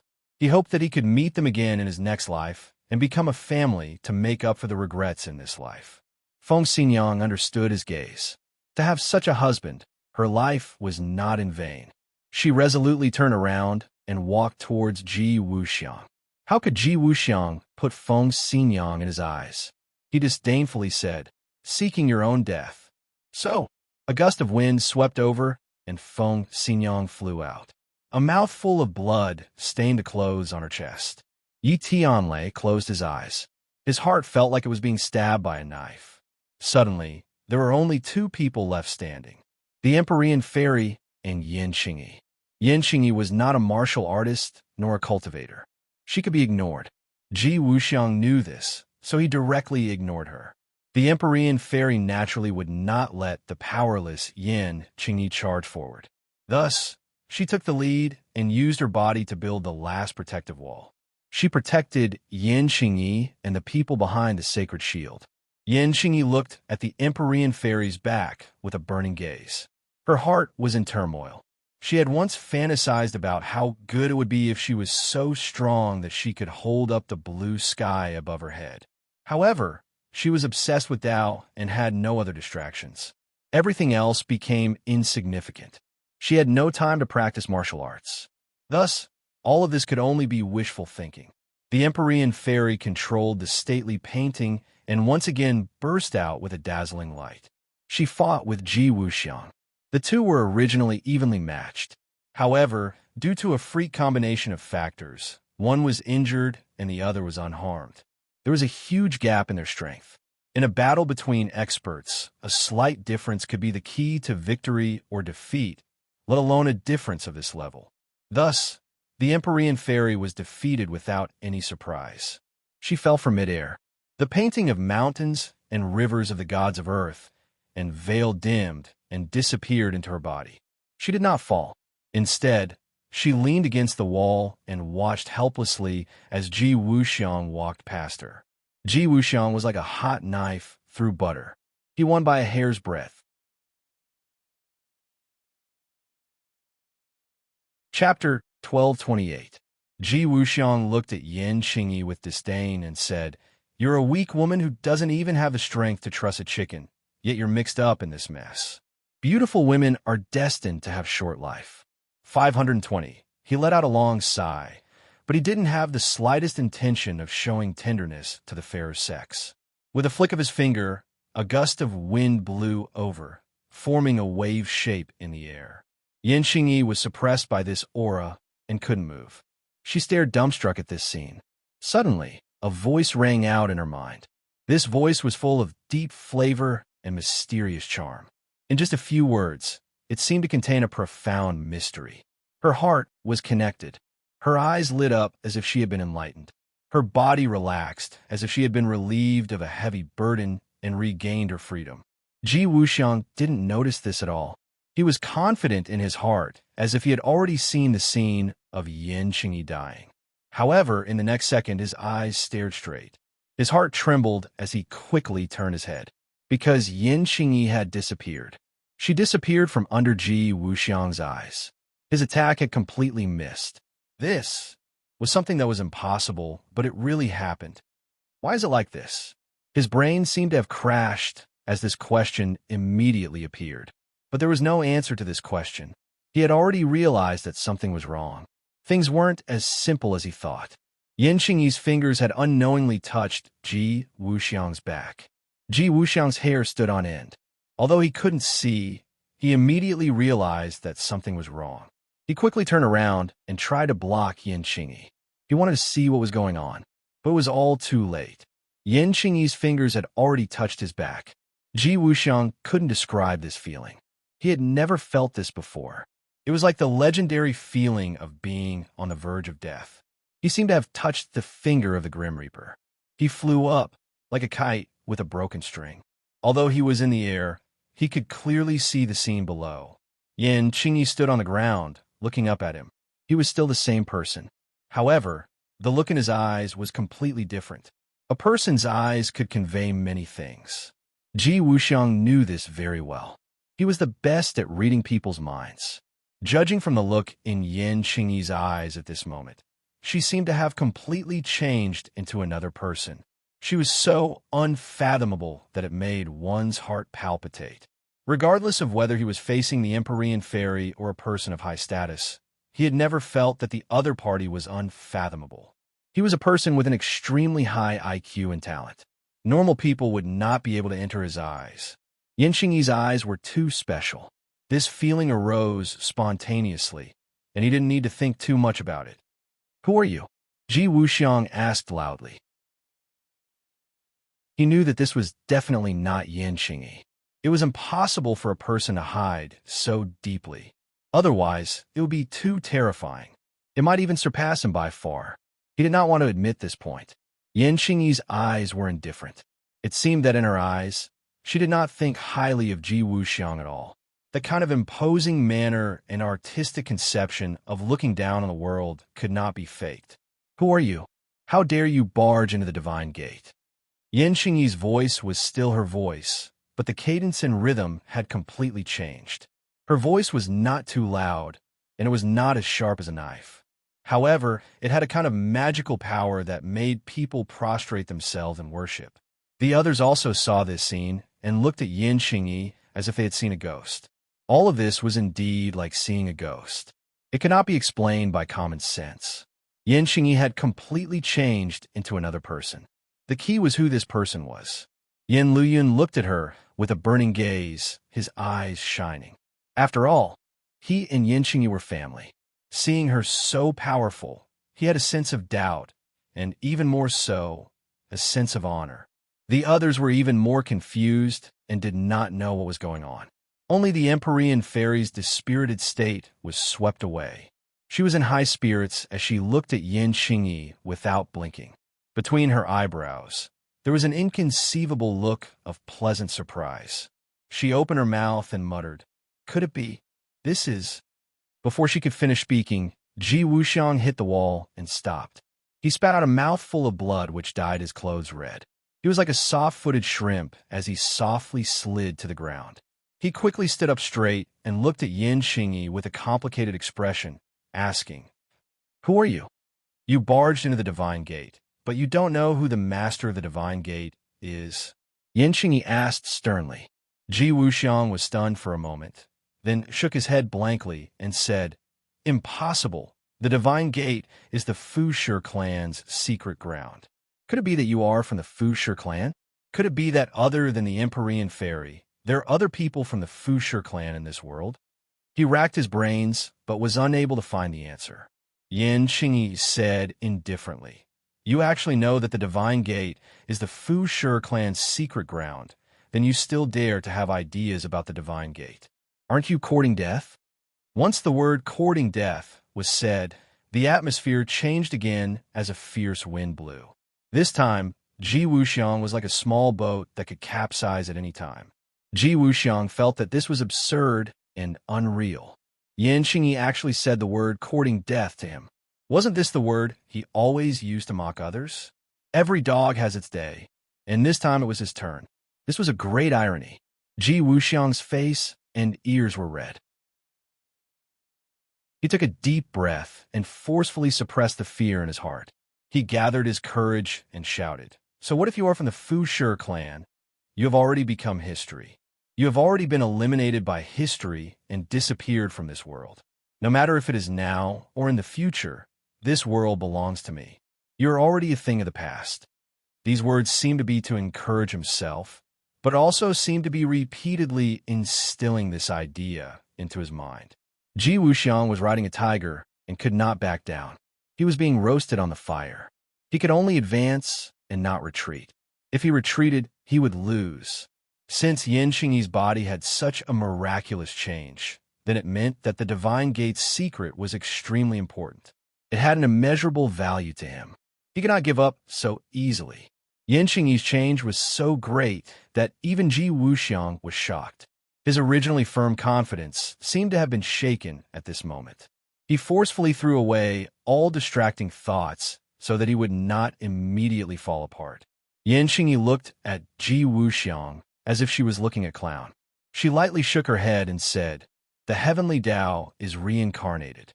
How can the Fushi clan be eliminated by history? Instead, it is you who will be eliminated by history. Today, I will let you know the power of the Fushi clan." The two's conversation conveyed too much information. Everyone stared with their eyes wide open. Wasn't this Yan Qingyi? How did she become a member of the Fushi clan? The Empyrean fairy's gaze towards Yan Qingyi gradually became sentimental. It was filled with deep emotions. That kind of affectionate look had never appeared before. It was just that everyone else was focused on Yan Qingyi and did not notice the Empyrean fairy's strange behavior. Ji Wuxiang heard this, and his expression changed slightly. He forced himself to be alert. Finally, he could not withstand the heavy pressure that Yan Qingyi was transmitting. He roared and rushed forward again. Chapter 1229. Ji Wuxiang faced the heavy pressure and rushed towards Yan Qingyi. Yan Qingyi did not move. She pointed her finger, and the qi in the gate of heaven changed. Ji Wuxiang's attack stopped abruptly in front of Yan Qingyi. The space seemed to have frozen as the two faced each other in midair. Their eyes met, silently clashing. Yan Qingyi was indifferent. Ji Wuxiang bared his teeth, his face ferocious. He exerted all his strength, but it was as if he was punching a ball of cotton. It had no effect at all. Instead, there was a rebounding force from his fist. Crack! The sound of bones breaking was especially ear-piercing. A crack appeared on Ji Wuxiang's fist, and blood flowed out from the crack. It was a ghastly sight. Hiss! Many people sucked in cold breaths. Ji Wuxiang's face was filled with pain. He retreated in panic and looked at Yan Qingyi in shock. He was speechless for a long time. Just now, although it had only been a short time, too many thought-provoking things had happened. He had been defeated. He had been utterly defeated. Yan Qingyi played it down. He had used all of his strength, but he was still defeated. This was the difference between them. It was too obvious. The others looked at the two in disbelief. The two looked at each other from afar. It did not move. Could it be that the outcome was decided just like that? Victory? Yan Qingyi chuckled. Was there still a need to decide? How could Ji Wuxiang be her opponent? Yan Qingyi had this kind of confidence. It was not blind arrogance, but because she had the strength. Do you still dare to say that the Fu clan has been eliminated by history? Yan Qingyi asked. Ji Wuxiang clenched his teeth and was speechless for a long time. The greatness of the Fu clan is not something an ordinary person like you can understand. The Fu clan is the descendant of the Emperor of Heaven. They are the sons of heaven. You are too insignificant. You are not even 1/10,000th of the Fu clan. Yan Qingyi ridiculed him mercilessly. Ji Wuxiang's face turned white and red. He did not care about the injury on his hand and wanted to launch his final counterattack. Blood flowed from his wound to the ground and dyed the stone floor under his feet red. Bang! He landed on the ground with one foot, stomping heavily on the stone floor. Blood splattered everywhere, turning into blood-red beads that filled the space in front of him. With a thought, the blood droplets flew out. Under the control of the heavenly chess power, they were like millions of arrows, but their power was far stronger than the arrows. The blood droplets merged with the heavenly chess power, and the power that burst forth increased exponentially. Whoosh whoosh, a bloody wind rose, bringing with it a nauseating stench of blood as it rushed towards Yan Qingyi. Whoosh! The bloody wind swept past the stone wall, and the stone wall fell down with a rustling sound. It was eroded by the bloody wind in an instant. This is Mystic Maiden of the Nine Heavens, and the others widened their eyes. Ji Wuxiang's attack this time could be said to be monstrous. If it were them, perhaps only the Mystic Maiden of the Nine Heavens at her peak would be able to withstand it. Immediately, Empyrean Fairy understood the source of all this. It was the heavenly chess. The heavenly chess was too mysterious. It could actually increase a person's power by so much. However, Empyrean Fairy had absolute confidence in Yin Qingyi. She recognized Yin Qingyi, or rather, she recognized who the current Yin Qingyi was. Yin Qingyi was, of course, not Yin Qingyi herself. It was someone else. Fuxi. This name was obvious. The ancestor of the Fu clan, the famous Emperor of Heaven. A strand of Fuxi's soul had attached itself to Yin Qingyi's body. That was why she could unleash such great power. Of course, as the Emperor of Heaven, Fuxi's power was far greater than that. However, Empyrean Fairy couldn't understand why her father would attach himself to Yin Qingyi. Could it be that she had something special about her? Also, other than leaving behind the Gate of Heaven, there was also a strand of his soul in the Gate of Heaven. When she first woke up, she didn't realize this and left the Gate of Heaven, missing the opportunity to meet her father. Empyrean Fairy was filled with regret.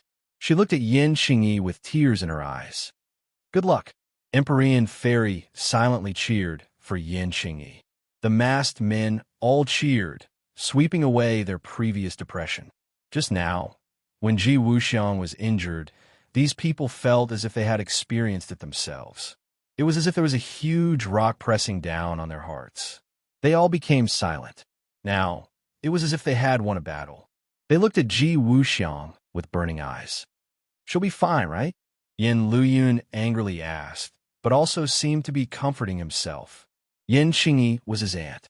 They were connected by blood.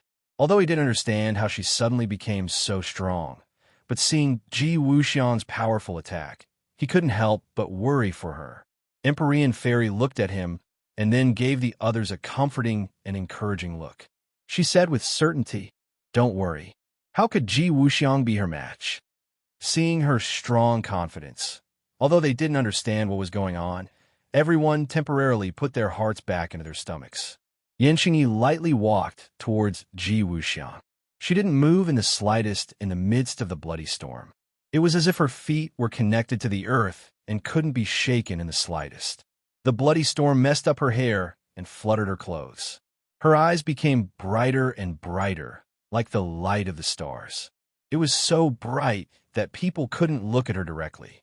Ji Wuxiang felt as if his whole body had been scraped by a knife when her gaze swept past him. It was a burning pain, and he couldn't help but shudder. Yin Qingyi looked straight at Ji Wuxiang, who was getting closer and closer. She once again stretched out her slender finger and lightly tapped Ji Wuxiang. Pop! A very soft sound, like a stone being thrown into a lake, broke everything in front of her. A huge hole was torn in the bloody storm. Then, this hole became bigger and bigger, as if space itself was being torn apart. The bloody storm came to an abrupt end in this tear. There was no sound. Ji Wuxiang's eyes almost popped out. He had an ominous premonition that his painstaking counterattack was about to fail. Fail? Could he accept it? Of course not. His eyes became crimson red. He roared with all his strength. World restoration. The power of the celestial chess increased again. The wind and clouds in the divine gate changed. The bloody storm came again. The others were affected. They also looked like they were facing the Grim Reaper. Their faces turned pale, and they resisted with difficulty. Bang! Bang! Bang! A few masked men flew up like birds with broken wings. They hit the wall hard. Their heads were bleeding, and their brains were splattered. They died on the spot. The Empyrean Fairy took out the mountain river map to protect her companions so that they wouldn't follow in the masked men's footsteps. Swaying in the wind and rain, Yin Qingyi was bathed in it, yet he was as resolute as a boulder. He didn't waver in the slightest as he calmly walked towards Ji Wuxiang. At such a close distance, they could even hear each other's breathing. Who are you? How can you resist the celestial chess? Ji Wuxiang swallowed his saliva and asked, Is this the celestial chess? It's just SOSO, Yin Qingyi said calmly. Just SOSO. These 4 words were like a clap of thunder exploding on Ji Wuxiang's head. He swayed and almost fell down.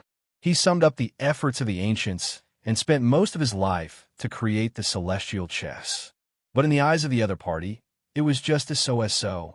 This was a huge irony. It made him have the urge to vomit blood. Yin Qingyi continued, "You're not mature enough yet, but you're also vainly trying to meddle with the divine gate." She shook her head and sighed. "There's a path to heaven, but you don't take it. There's only one path to hell." What was this path? Even idiot could guess. Ji Wuxiang's heart trembled. He immediately realized that something was wrong. Die. Yin Qingyi spat out this word. The wind and clouds changed color.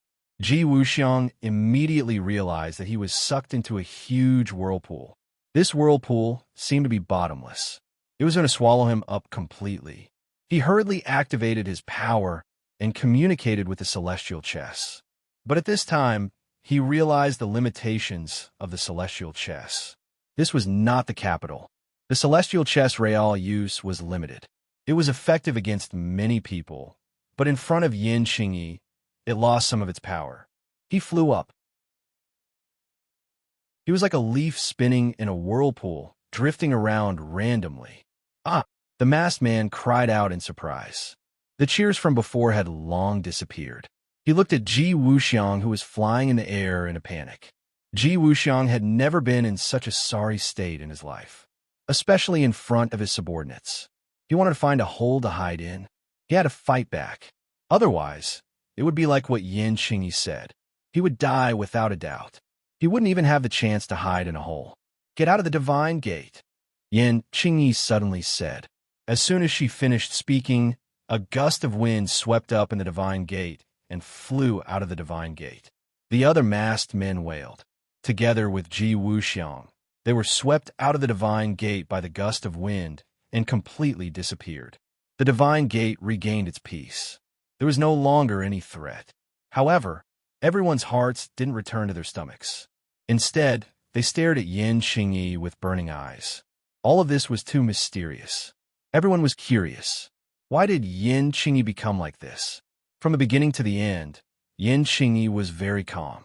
She looked in the direction of the divine gate's entrance and sighed deeply. The celestial chess is indeed extraordinary. The others didn't understand. She clearly didn't care about the celestial chess at all before. Why did she care so much about it now? The Empyrean fairy understood her father very well. She asked telepathically, "Could it be that you also don't have a way to completely resist the celestial chess?" Yin Qingyi turned around. She swallowed the words that were about to come out of her mouth. The expression in her eyes changed drastically. She stared at the Empyrean fairy with burning eyes. A huge fluctuation appeared in her eyes. She was no longer as calm as before. The Empyrean fairy also fell into silence. She and Yin Qingyi looked at each other in the eyes. Too many things were conveyed through their eyes. The others looked at the two people in surprise. They muttered in their hearts. Yin Qingyi kept saying that she was from the Fu clan. Isn't she from the Yin family?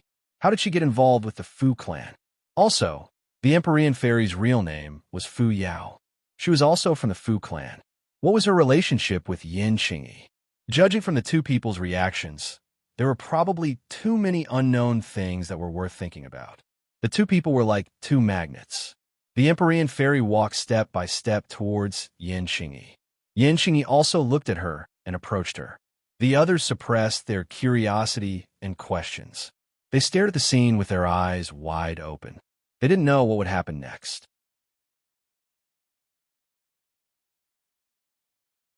Chapter 1230. It was as if the Empyrean fairy and Yin Qingyi had been paralyzed. They stared at each other in silence. At this moment, she was no longer Yin Qingyi, but rather the Emperor of Heaven. "Yao, have you been well these past few years?" The Emperor of Heaven asked. Yao. This name caused everyone's hearts to tremble. Who had the qualifications to call the Empyrean fairy this way? Even if Tang Zheng had a close relationship with her, he definitely wouldn't call her that. "Father," the Empyrean fairy emotionally shouted, two streams of hot tears flowing from her eyes. Yao, the Emperor of Heaven, also became emotional. The two threw themselves together and tightly hugged each other. The Emperor of Heaven's eyes also flashed with tears. What was going on? How did Yin Qingyi become the Empyrean fairy's father? Everyone else's jaws dropped to the ground. Their brains lost the ability to think as they stared blankly at this scene. The Empyrean fairy laid in the Emperor of Heaven's embrace. She raised her head and asked with tears in her eyes, "Father, Yaour missed you so much." The Emperor of Heaven gently stroked her hair and kindly said, "Father also missed you. It's been a few years, but Father has finally seen you again. Father, when I first woke up, why didn't you come out to see me? That way we could have met several thousand years ago. Do you know how much Yao missed you these past few years?" The Empyrean fairy returned to her daughter's appearance. She was as cute as a little girl. "Father is only a strand of soul. I slept for several thousand years and was awakened by this battle. Then I possessed this little girl's body to help you repel the enemy," the Emperor of Heaven said. Everyone suddenly understood. No wonder Yin Qingyi suddenly became so powerful. It was because she was possessed by the Emperor of Heaven's soul. This little girl's talent is extremely high. If I hadn't met her, I wouldn't have been able to help you. Is that so? The Empyrean fairy had heard about Yin Qingyi from Tangzheng and knew a thing or two about her. She said, "She knows the art of prophecy. Moreover, according to her, there was something that led her here this time. That's why she decided to travel with us, even though she's powerless." Prophecy? She's so young, yet she knows prophecy? The Emperor of Heaven was surprised. The Empyrean fairy was well aware of how bizarre and miraculous this was. She said in agreement, yes, she seemed to have comprehended the great Tao of heaven and earth, and then learned the art of prophecy. Is that so? So that's how it is. The Emperor of Heaven seemed to be deep in thought. The Empyrean fairy didn't see the contemplative look in her father's eyes. Instead, she asked excitedly, "Father, since your soul is still here, then you can be reborn." Of course. The Empyrean fairy was wild with joy. She almost jumped up and hugged Yin Qingyi tightly. She didn't want to let go. That Yin Luyun was intimidated by the Emperor of Heaven's imposing manner. He didn't even dare to breathe loudly. However, when he heard this, he couldn't help but muster up his courage. He asked in a trembling voice, "Excuse me, if you possess my aunt's body, then what will happen to her? Is she going to die?" Yin Qingyi had a very special position in the Yin family. She was the apple of a Yin family's eye. Although she didn't know martial arts, she had won the respect of many people. Yin Luyun was one of them. At this moment, he had to stand up and speak up for Yin Qingyi. As soon as he said this, everyone turned their heads and stared at Yin Luyun. Although Yin Luyun was used to being stared at by so many people, this time was different. His heart was in turmoil, and he was anxious. How could she die? The Emperor of Heaven turned his head and stared at him. Yin Luyun was delighted and asked, "Then when can she come back?" What he meant was, when can you leave Yin Qingyi's body? Before the Emperor of Heaven could answer, the Empyrean fairy couldn't help but say loudly, "Yin Luyun, what do you mean by that? Are you afraid that my father will take over her body?" The Empyrean fairy's protective nature was revealed.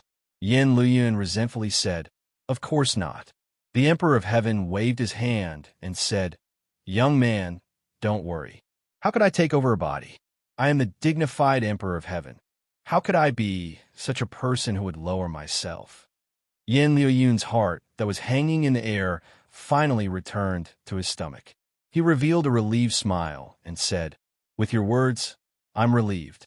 On the way to the gate of heaven, they already knew that the Empyrean fairy was the daughter of the Emperor of Heaven. Her status was noble, so the identity of the soul that possessed Yin Qingyi's body was naturally obvious. "It's your family's fortune to have her," the heavenly emperor said mysteriously. Fortunate to have a family? Yin Luyun was confused, not knowing what he meant. The Emperor of Heaven deliberately gave a mysterious smile and said, "You will know in the future." The Empyrean fairy's heart was filled with suspicions. She also wanted to ask, but seeing her father's expression, she suppressed her curiosity. "What did you come to the gate of heaven for this time?" The Emperor of Heaven let go of the Empyrean fairy and curiously asked, "To save someone." The Empyrean fairy's gaze looked towards the direction of Tang Zheng's sacred armor shield. The Emperor of Heaven suspiciously turned his head and also saw the sacred armor shield. He asked, "Who is inside?" A person with the 9 yang same body. A celestial. The Emperor of Heaven revealed an expression of shock. It was enough to shock him. It could be seen just how extraordinary a celestial's identity was. The Empyrean fairy nodded.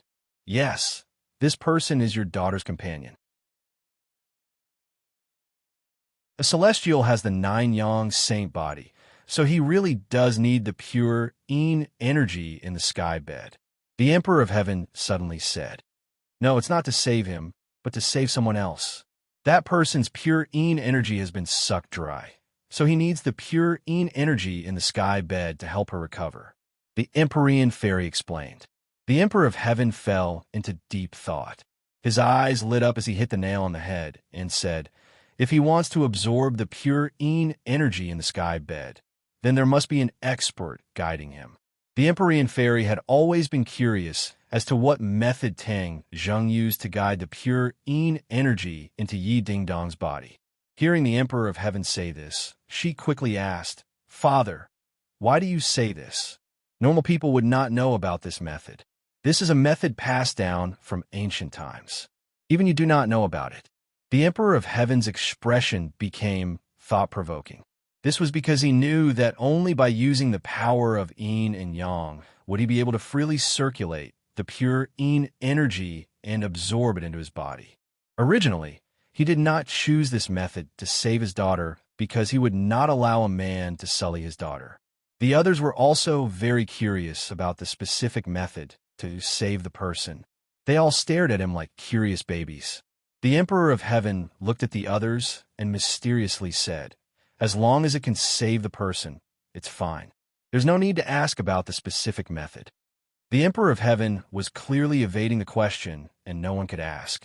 After all, the Emperor of Heaven's status was illustrious. He was not a normal person. The Empyrean fairy also did not delve into it. Instead, she remembered a question from before and asked, Father, you said that the sky chess is not ordinary. Could it be related to you, letting them go in the end?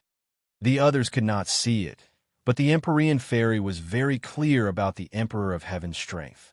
In the end, Ji Wuxiang and the masked man were both swept away by the whirlwind. It seemed like they had failed, but in reality, they did not die. The Emperor of Heaven must have done this for some reason. The Emperor of Heaven looked at his daughter with gratification. His daughter knew him best. She had guessed correctly. After all, the Emperor of Heaven was only a wisp of his soul. He was not at his peak, so his strength was limited. If he wanted to get rid of Ji Wuxiang, he would have to completely surpass the sky chess. However, the Emperor of Heaven realized that it was impossible. The strength of the sky chess was beyond the Emperor of Heaven's imagination. If he was at his peak, it would naturally not be a problem. However, for the current him, it was impossible for him to achieve this. However, he could not easily let go of those who tried to encroach on the Elysium. Therefore, after teaching Ji Wuxiang and the masked man a harsh lesson in his best condition, he purposely showed that he did not care about the sky chess at all. Compared to physical attacks, this would create more pressure and psychological trauma for Ji Wuxiang. The Emperor of Heaven had lived for so many years. How intelligent and insightful was he? With a single glance, he could see the position of the sky chess in Ji Wuxiang's heart. He purposely said, it's just SOSO, in order to completely destroy his will. Currently, the effect was not bad. If Ji Wuxiang could not walk out of the shadow, then he would not be able to recover from a setback and become an insignificant person. He could not even be called an enemy. If Ji Wuxiang walked out of the shadow, then he would definitely become even stronger. His understanding of the sky chess would also reach a higher level. He would become a truly powerful enemy, or even a threat. The Emperor of Heaven understood this at that time, but he still acted without hesitation. His decisiveness was evident from this. Yes, the sky chess is extraordinary. If that person's understanding of the sky chess reaches a higher level, then he will definitely become a huge threat. Therefore, I purposely said those words to destroy his will, the Emperor of Heaven explained concisely. Hearing this, the Empyrean fairy's heart trembled. She had still underestimated Ji Wuxiang. Her father had actually said that he had the chance to become a huge threat. This was coming from the Emperor of Heaven. She understood very well what these words meant. She smacked her lips, not knowing what to say. When the others heard the Emperor of Heaven praise the sky chess and Ji Wuxiang so highly, they were secretly somewhat indignant, but they were also extremely shocked. This person is a peerless genius who can create the sky chess. Although I have only seen the surface of the sky chess, I have already understood its subtleties. The Emperor of Heaven had a unique insight. He had only fought with Ji Wuxiang for a very short period of time, but he had already discovered many things. The Empyrean fairy was silent for a long time. After a moment of silence, she said, "Then I hope you will be unable to recover from this setback." "I hope so." At this moment, Ji Wuxiang was standing outside the gate of heaven. He was in a daze, as if his will had been taken away. His eyes were dim, and he muttered, "That's all, that's all." These 4 words seemed to have a magical power that reverberated in his mind. It was impossible to get rid of them. It was also like a curse that was fiercely branded into his brain. He couldn't care less about his severe injuries. He stared blankly at the gate of heaven. The gate of heaven was already closed, so he couldn't see the situation inside. However, he could foresee that with that mysterious Yan Qingyi, no one could pry into the secrets of the gate of heaven. Moreover, Ji Wuxiang couldn't care about the secrets of the gate of heaven. He put all his thoughts on the sky chess. The more he thought, the more his head hurt. He couldn't help but hold his head and roll on the ground, crying out in pain. There weren't many masked men left. Seeing this scene, they quickly helped him up and ran away in panic.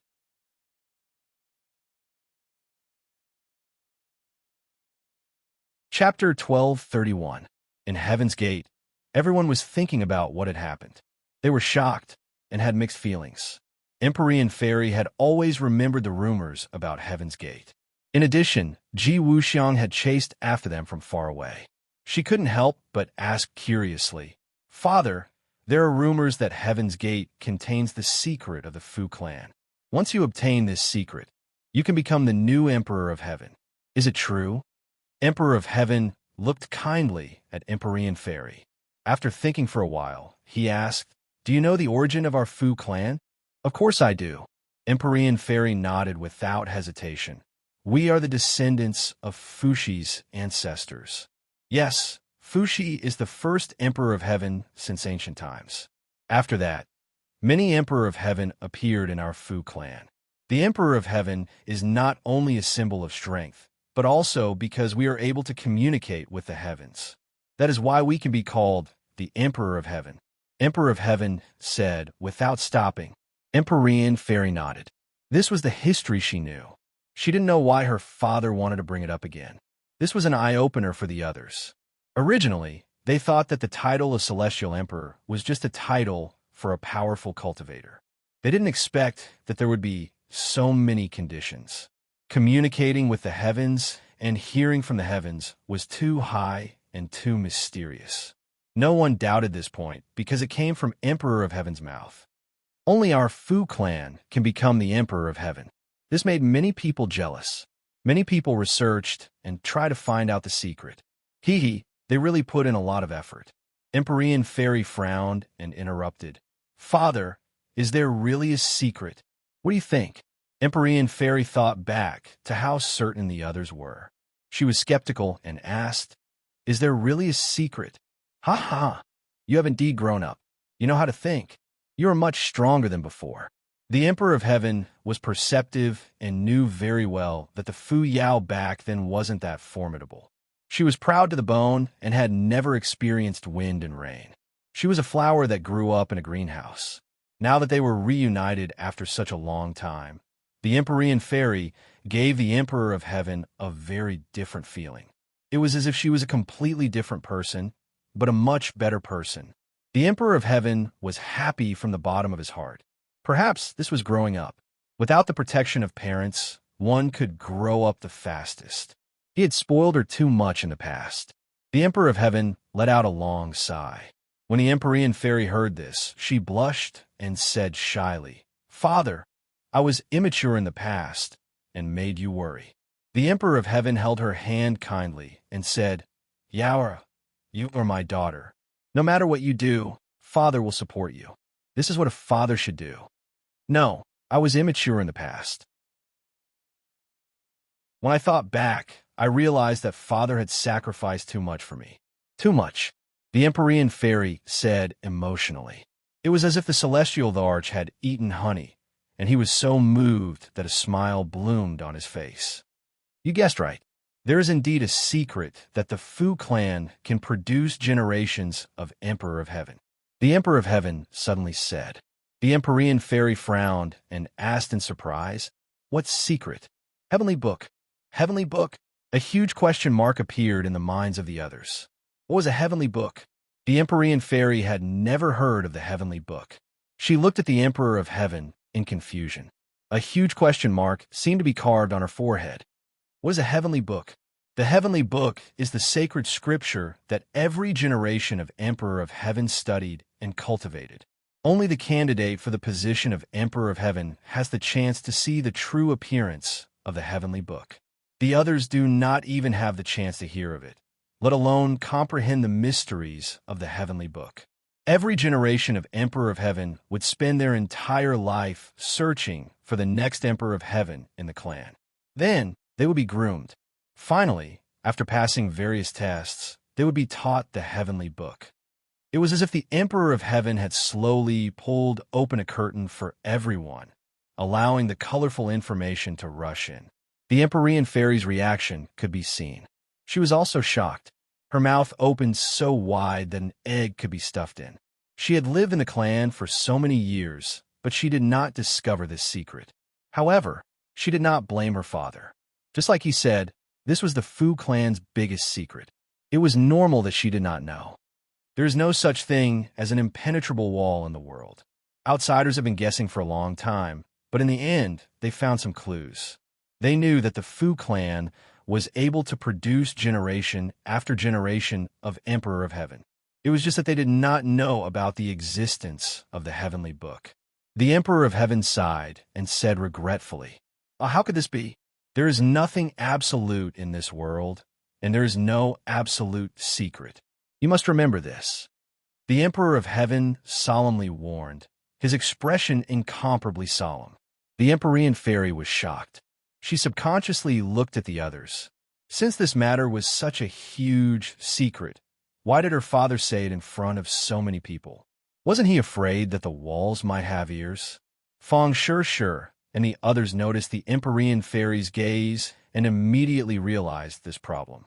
Their hearts became uneasy. Didn't the ancients always like to put on this kind of show? Purposely saying something secret in front of others meant that the people who heard these words would not have long to live. A gust of cold air rose from his back with a whoosh. Compared to the Empyrean fairy and the Emperor of Heaven, they were as weak as ants. They could not withstand a single blow. The Empyrean fairy also thought that her father had such a plan. Her heart sank. She looked at everyone worriedly. She moved her lips and said hesitantly, Father, they are all my friends. The celestial larch was very smart and immediately understood what she was thinking. He glanced at the others, and they all kept quiet out of fear. It was as if a cold light had flashed past their necks. They suddenly shrank back and subconsciously avoided his gaze.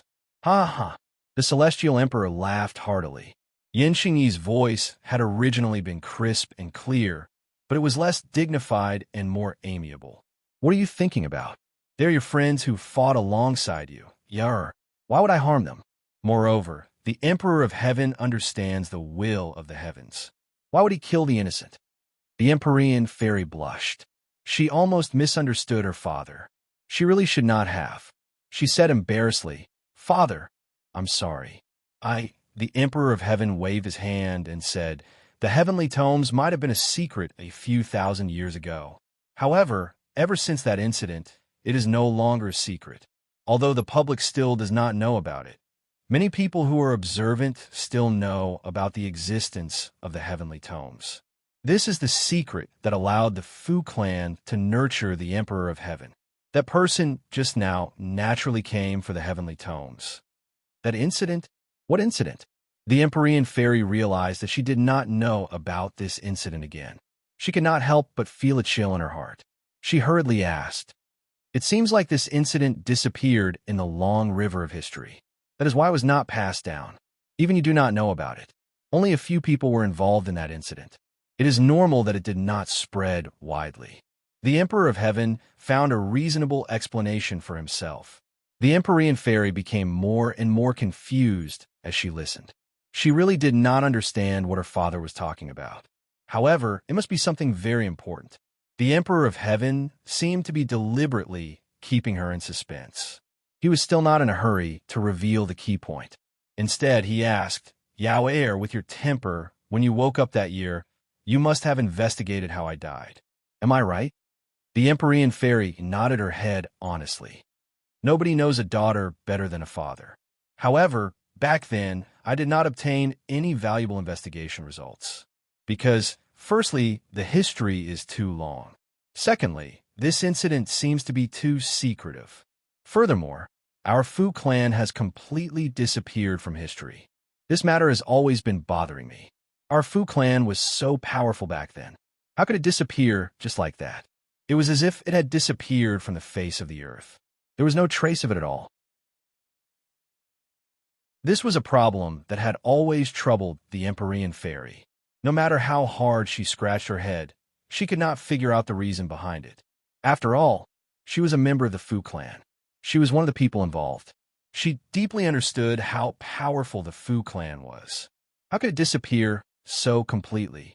The Emperor of Heaven's gaze was deep. It was as if he had sunk into deep memories. After pondering for a long time, he said, "Perhaps this was the calamity that befell the Fu clan." The Fu clan was at the right place at the right time. They produced many talented people. There was no doubt that they were the #1 clan in the world back then. Perhaps all the good things in the world could not be monopolized by one clan. In the end, the calamity of the clans' annihilation occurred. The calamity of the clans' annihilation? The Empyrean fairy's heart tightened. Her breathing involuntarily quickened. Yes, a mysterious enemy appeared out of nowhere. It was as if he came from another world. He brought with him an undefeatable power and swept away all the powers in this world. As the Emperor of Heaven, the Fu clan was the most powerful clan. Of course, I could not sit idly by and do nothing. In the end, we launched a counterattack. We engaged in one great battle after another with this mysterious enemy. The Emperor of Heaven paused. It was as if he had sunk into deep memories. As the person involved, and even more so as the Emperor of Heaven, he had personally participated in the events of the past. It was still vivid in his mind, as if it had happened yesterday. How he wished that none of this had happened. History could not be repeated. This was an extravagant hope. The others pricked up their ears. They were completely shocked by the shocking description of the Emperor of Heaven. Their curiosity was also aroused. Who were these people? The Empyrean fairy felt as if her heart was being squeezed. She could not hide her anger as she asked. At first, we did not know who they were. But later on, in the great battles, we finally obtained some useful information. They really did come from another world. As for their name, they called themselves the Dragon Slayers. The Emperor of Heaven sighed and said this name with a heavy heart. The 3 words Dragon Slayers meant too many things to him. It was too heavy. Although it had been thousands of years, it was still like a huge boulder pressing down on his heart, making it difficult for him to breathe. Dragon Slayers? The Empyrean fairy was shocked. This name was actually somewhat familiar. Suddenly, her mind flashed. She remembered that Tang Zheng had occasionally mentioned this name to her. It seemed to have something to do with the Dragon Clan. But how did the Dragon Slayers have anything to do with the Fu clan's annihilation? What was the secret behind all of this? Her beautiful eyebrows furrowed like 2 curved blades. It was quite sharp. The Emperor of Heaven heard another layer of meaning in his daughter's words. He asked, "You also know about the Dragon Slayers?"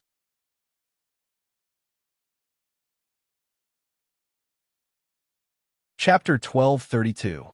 The 3 words Dragon Slayer attracted everyone's attention, especially the Emperor of Heaven, who stared at his daughter without blinking. The Empyrean fairy nodded and said, "Yes, I heard Tang Zheng mention it before. It seems to be related to the dragon race." Back then, Tang Zheng had only mentioned it by chance and did not explain in detail, so she only knew half of it. Seeing that his daughter knew about it, and that it was someone else who told her, he could not help but be curious. He looked towards the holy armored shield and said, "He actually knows about the dragon slayer. He is not simple. He has a dragon on him. It should be it who told him." Dragon? The Emperor of Heaven was shocked. He had seen the dragon race before, so he knew how powerful they were. However, the dragon race was arrogant by nature and had powerful Fa, making them extremely difficult to tame. Of course, he had not tamed a dragon before. This brat actually had a dragon on him. This was really unexpected. The Empyrean fairy obviously knew this as well. She was the witness of Tang Zheng taming the golden dragon. Although it was not glorious, it was still a success. She still admired Tang Zheng's courage and spirit. "Father, are the dragon slayer really that powerful? Is our entire clan not a match for him?" The Empyrean fairy asked in disbelief. The Emperor of Heaven did not nod or shake his head. After a moment of silence, he said, "The dragon slayer is indeed powerful. In terms of individual strength, many people in our clan are not a match for him. Ever since they were born in this world, they had fought against many powerful forces and powerhouses, and they rarely lost. Only after our Fu clan joined and did this situation become more effective. We and the dragon slayer both suffer casualties. After going through many battles, in the end, we finally understood that the dragon slayer came to this world to kill the dragon race. However, the dragon race was very secretive. Before they could find the dragon race, they first came into conflict with us, and then there was a series of battles. The dragon slayer was cruel by nature and killed the innocent. In order to prevent normal people from being killed, we could only fight back. In the end, I led my clan, and after careful planning, we started a shocking battle with the dragon slayer. In the end, we perished together and returned this world to a peaceful world." The Emperor of Heaven narrated the events of that year. After so many years, with only a few words, it still gave people a feeling of shock and made their blood boil. Everyone's heart was tightly gripped as they stared at the Emperor of Heaven with burning eyes, filled with respect. "You really are too great." Feng Shishir couldn't help but blurt out her praise. The Heavenly Emperor glanced at Feng Shishir indifferently and said, "One must pay a price for greatness. My price was the sacrifice of the entire Fu clan, which is extremely painful. However, if I could do it again, I would still do it. Although the price, the Emperor of the Dragon Slayer of Heaven. That's why you're so great." Feng Shishir said sincerely. The Emperor of Heaven's eyes were filled with gratification and pride. "Father, in the end, you survived, so you still won." The Empyrean fairy understood her father's actions and said with pride, "Did I win?" The Emperor of Heaven did not deny it.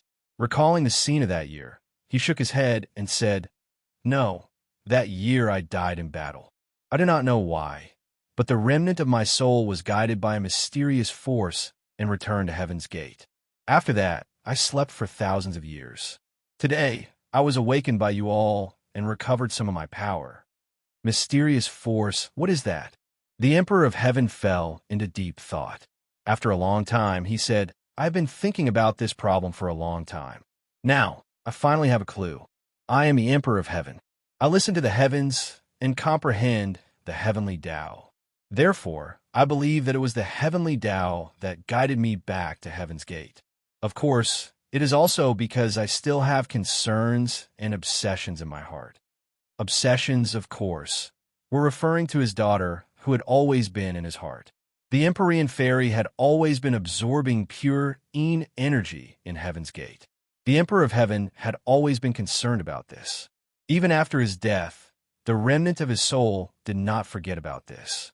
Then, under the guidance of the heavenly Tao, he returned to Heaven's Gate. All of this was extremely mysterious. The people who heard it were shrouded in fog and were amazed. However, the Empyrean fairy did not feel that it was mysterious. This was because the Emperor of Heaven was originally an extremely mysterious existence. That was why others coveted and envied him. Boom!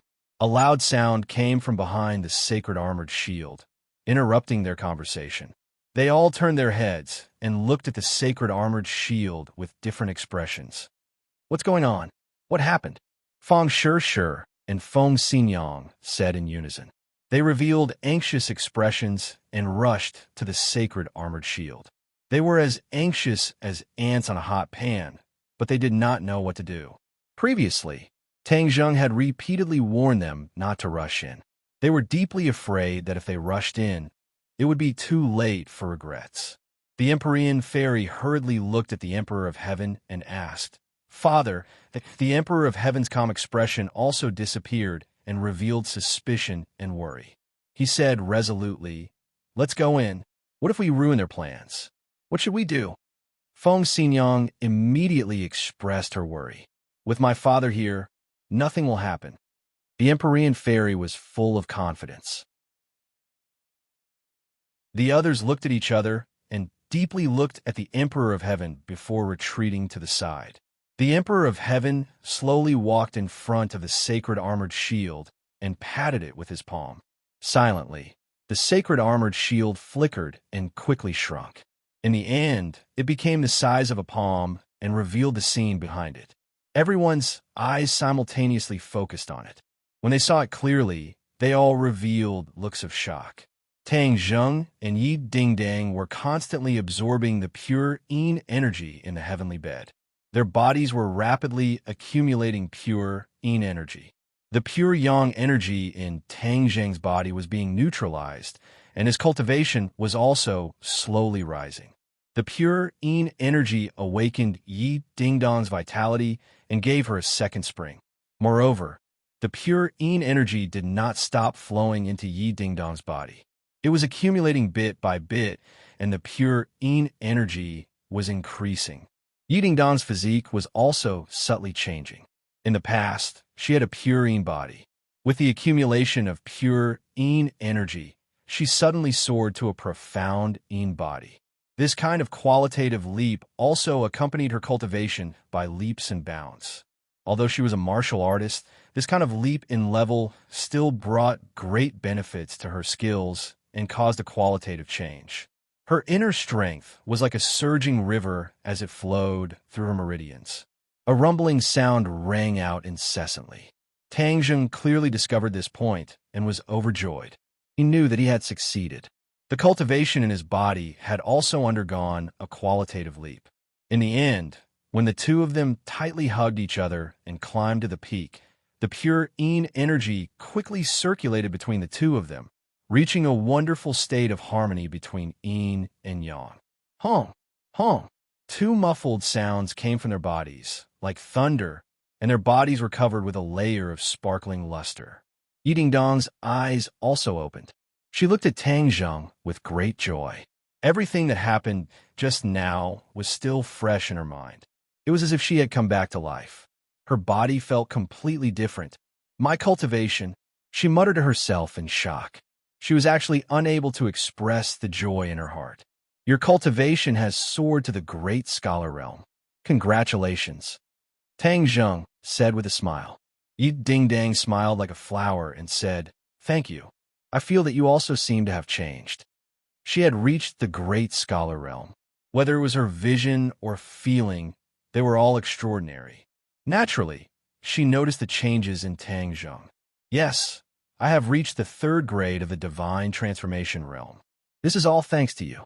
If I didn't save you, I wouldn't have had such a fortuitous encounter.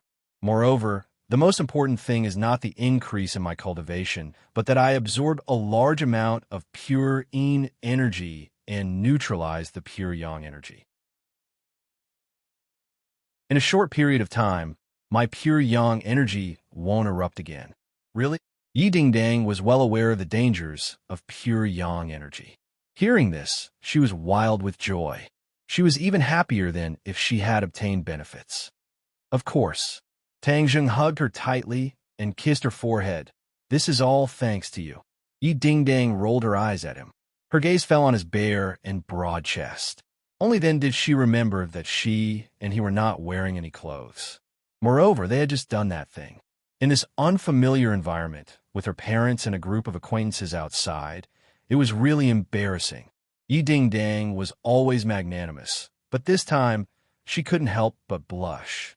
She urged, "Hurry up and put on your clothes." Why are you wearing clothes? It's better to be naked like this." Tang Zheng deliberately touched her chest and said mischievously, "You're annoying." Yi Ding Dang waved her fist and hit his chest like a spoiled child. Tang Zheng's eyes were sharp and his hand were fast. He grabbed her fist and pulled her into his arms. "Aya, what are you doing?" Yi Ding Dang was shocked. She didn't expect Tang Zheng to be so daring. He even dared to mess around. Moreover, she had just experienced intense exercise. Her whole body was weak. Like a curve in autumn water, she fell into Tang Zheng's arms. How could she be a match for him? The two of them quickly grappled with each other. Tang Zheng didn't have any other intentions. He just wanted to tease her. Yi Ding Dong's reaction was very intense. The two were both experts. They went back and forth and actually fought on the celestial bed. Punches and kicks flew, leaving behind afterimages. Bang! Suddenly, a fist landed on the celestial bed. A dent immediately appeared. "Aya, you broke the celestial bed." Yi Ding Dang cried out in alarm. Tang Zheng also subconsciously stopped his movements. The celestial bed saved Yi Ding Dang and was also a treasure of the gate of heaven. If he broke the celestial bed, he wouldn't be able to explain it to the Empyrean fairy. Traces of spiderweb-like patterns spread out from the dent. In an instant, the celestial bed became like a spiderweb. It was covered with fine lines. This change shocked the two. They looked at each other in dismay, not knowing what to do. The two had a premonition that the celestial bed was going to be destroyed. "It's all your fault." Yi Ding Dang glared at him coquettishly. Tang Zheng was resentful. He didn't know how to answer. Before he could finish, there was a loud bang. The celestial bed collapsed. The two of them screamed as they rapidly plummeted to the ground in a freefall. You're tuning into the Warrior Lore YouTube channel. Don't forget to subscribe and join us on this journey to catch the most captivating stories.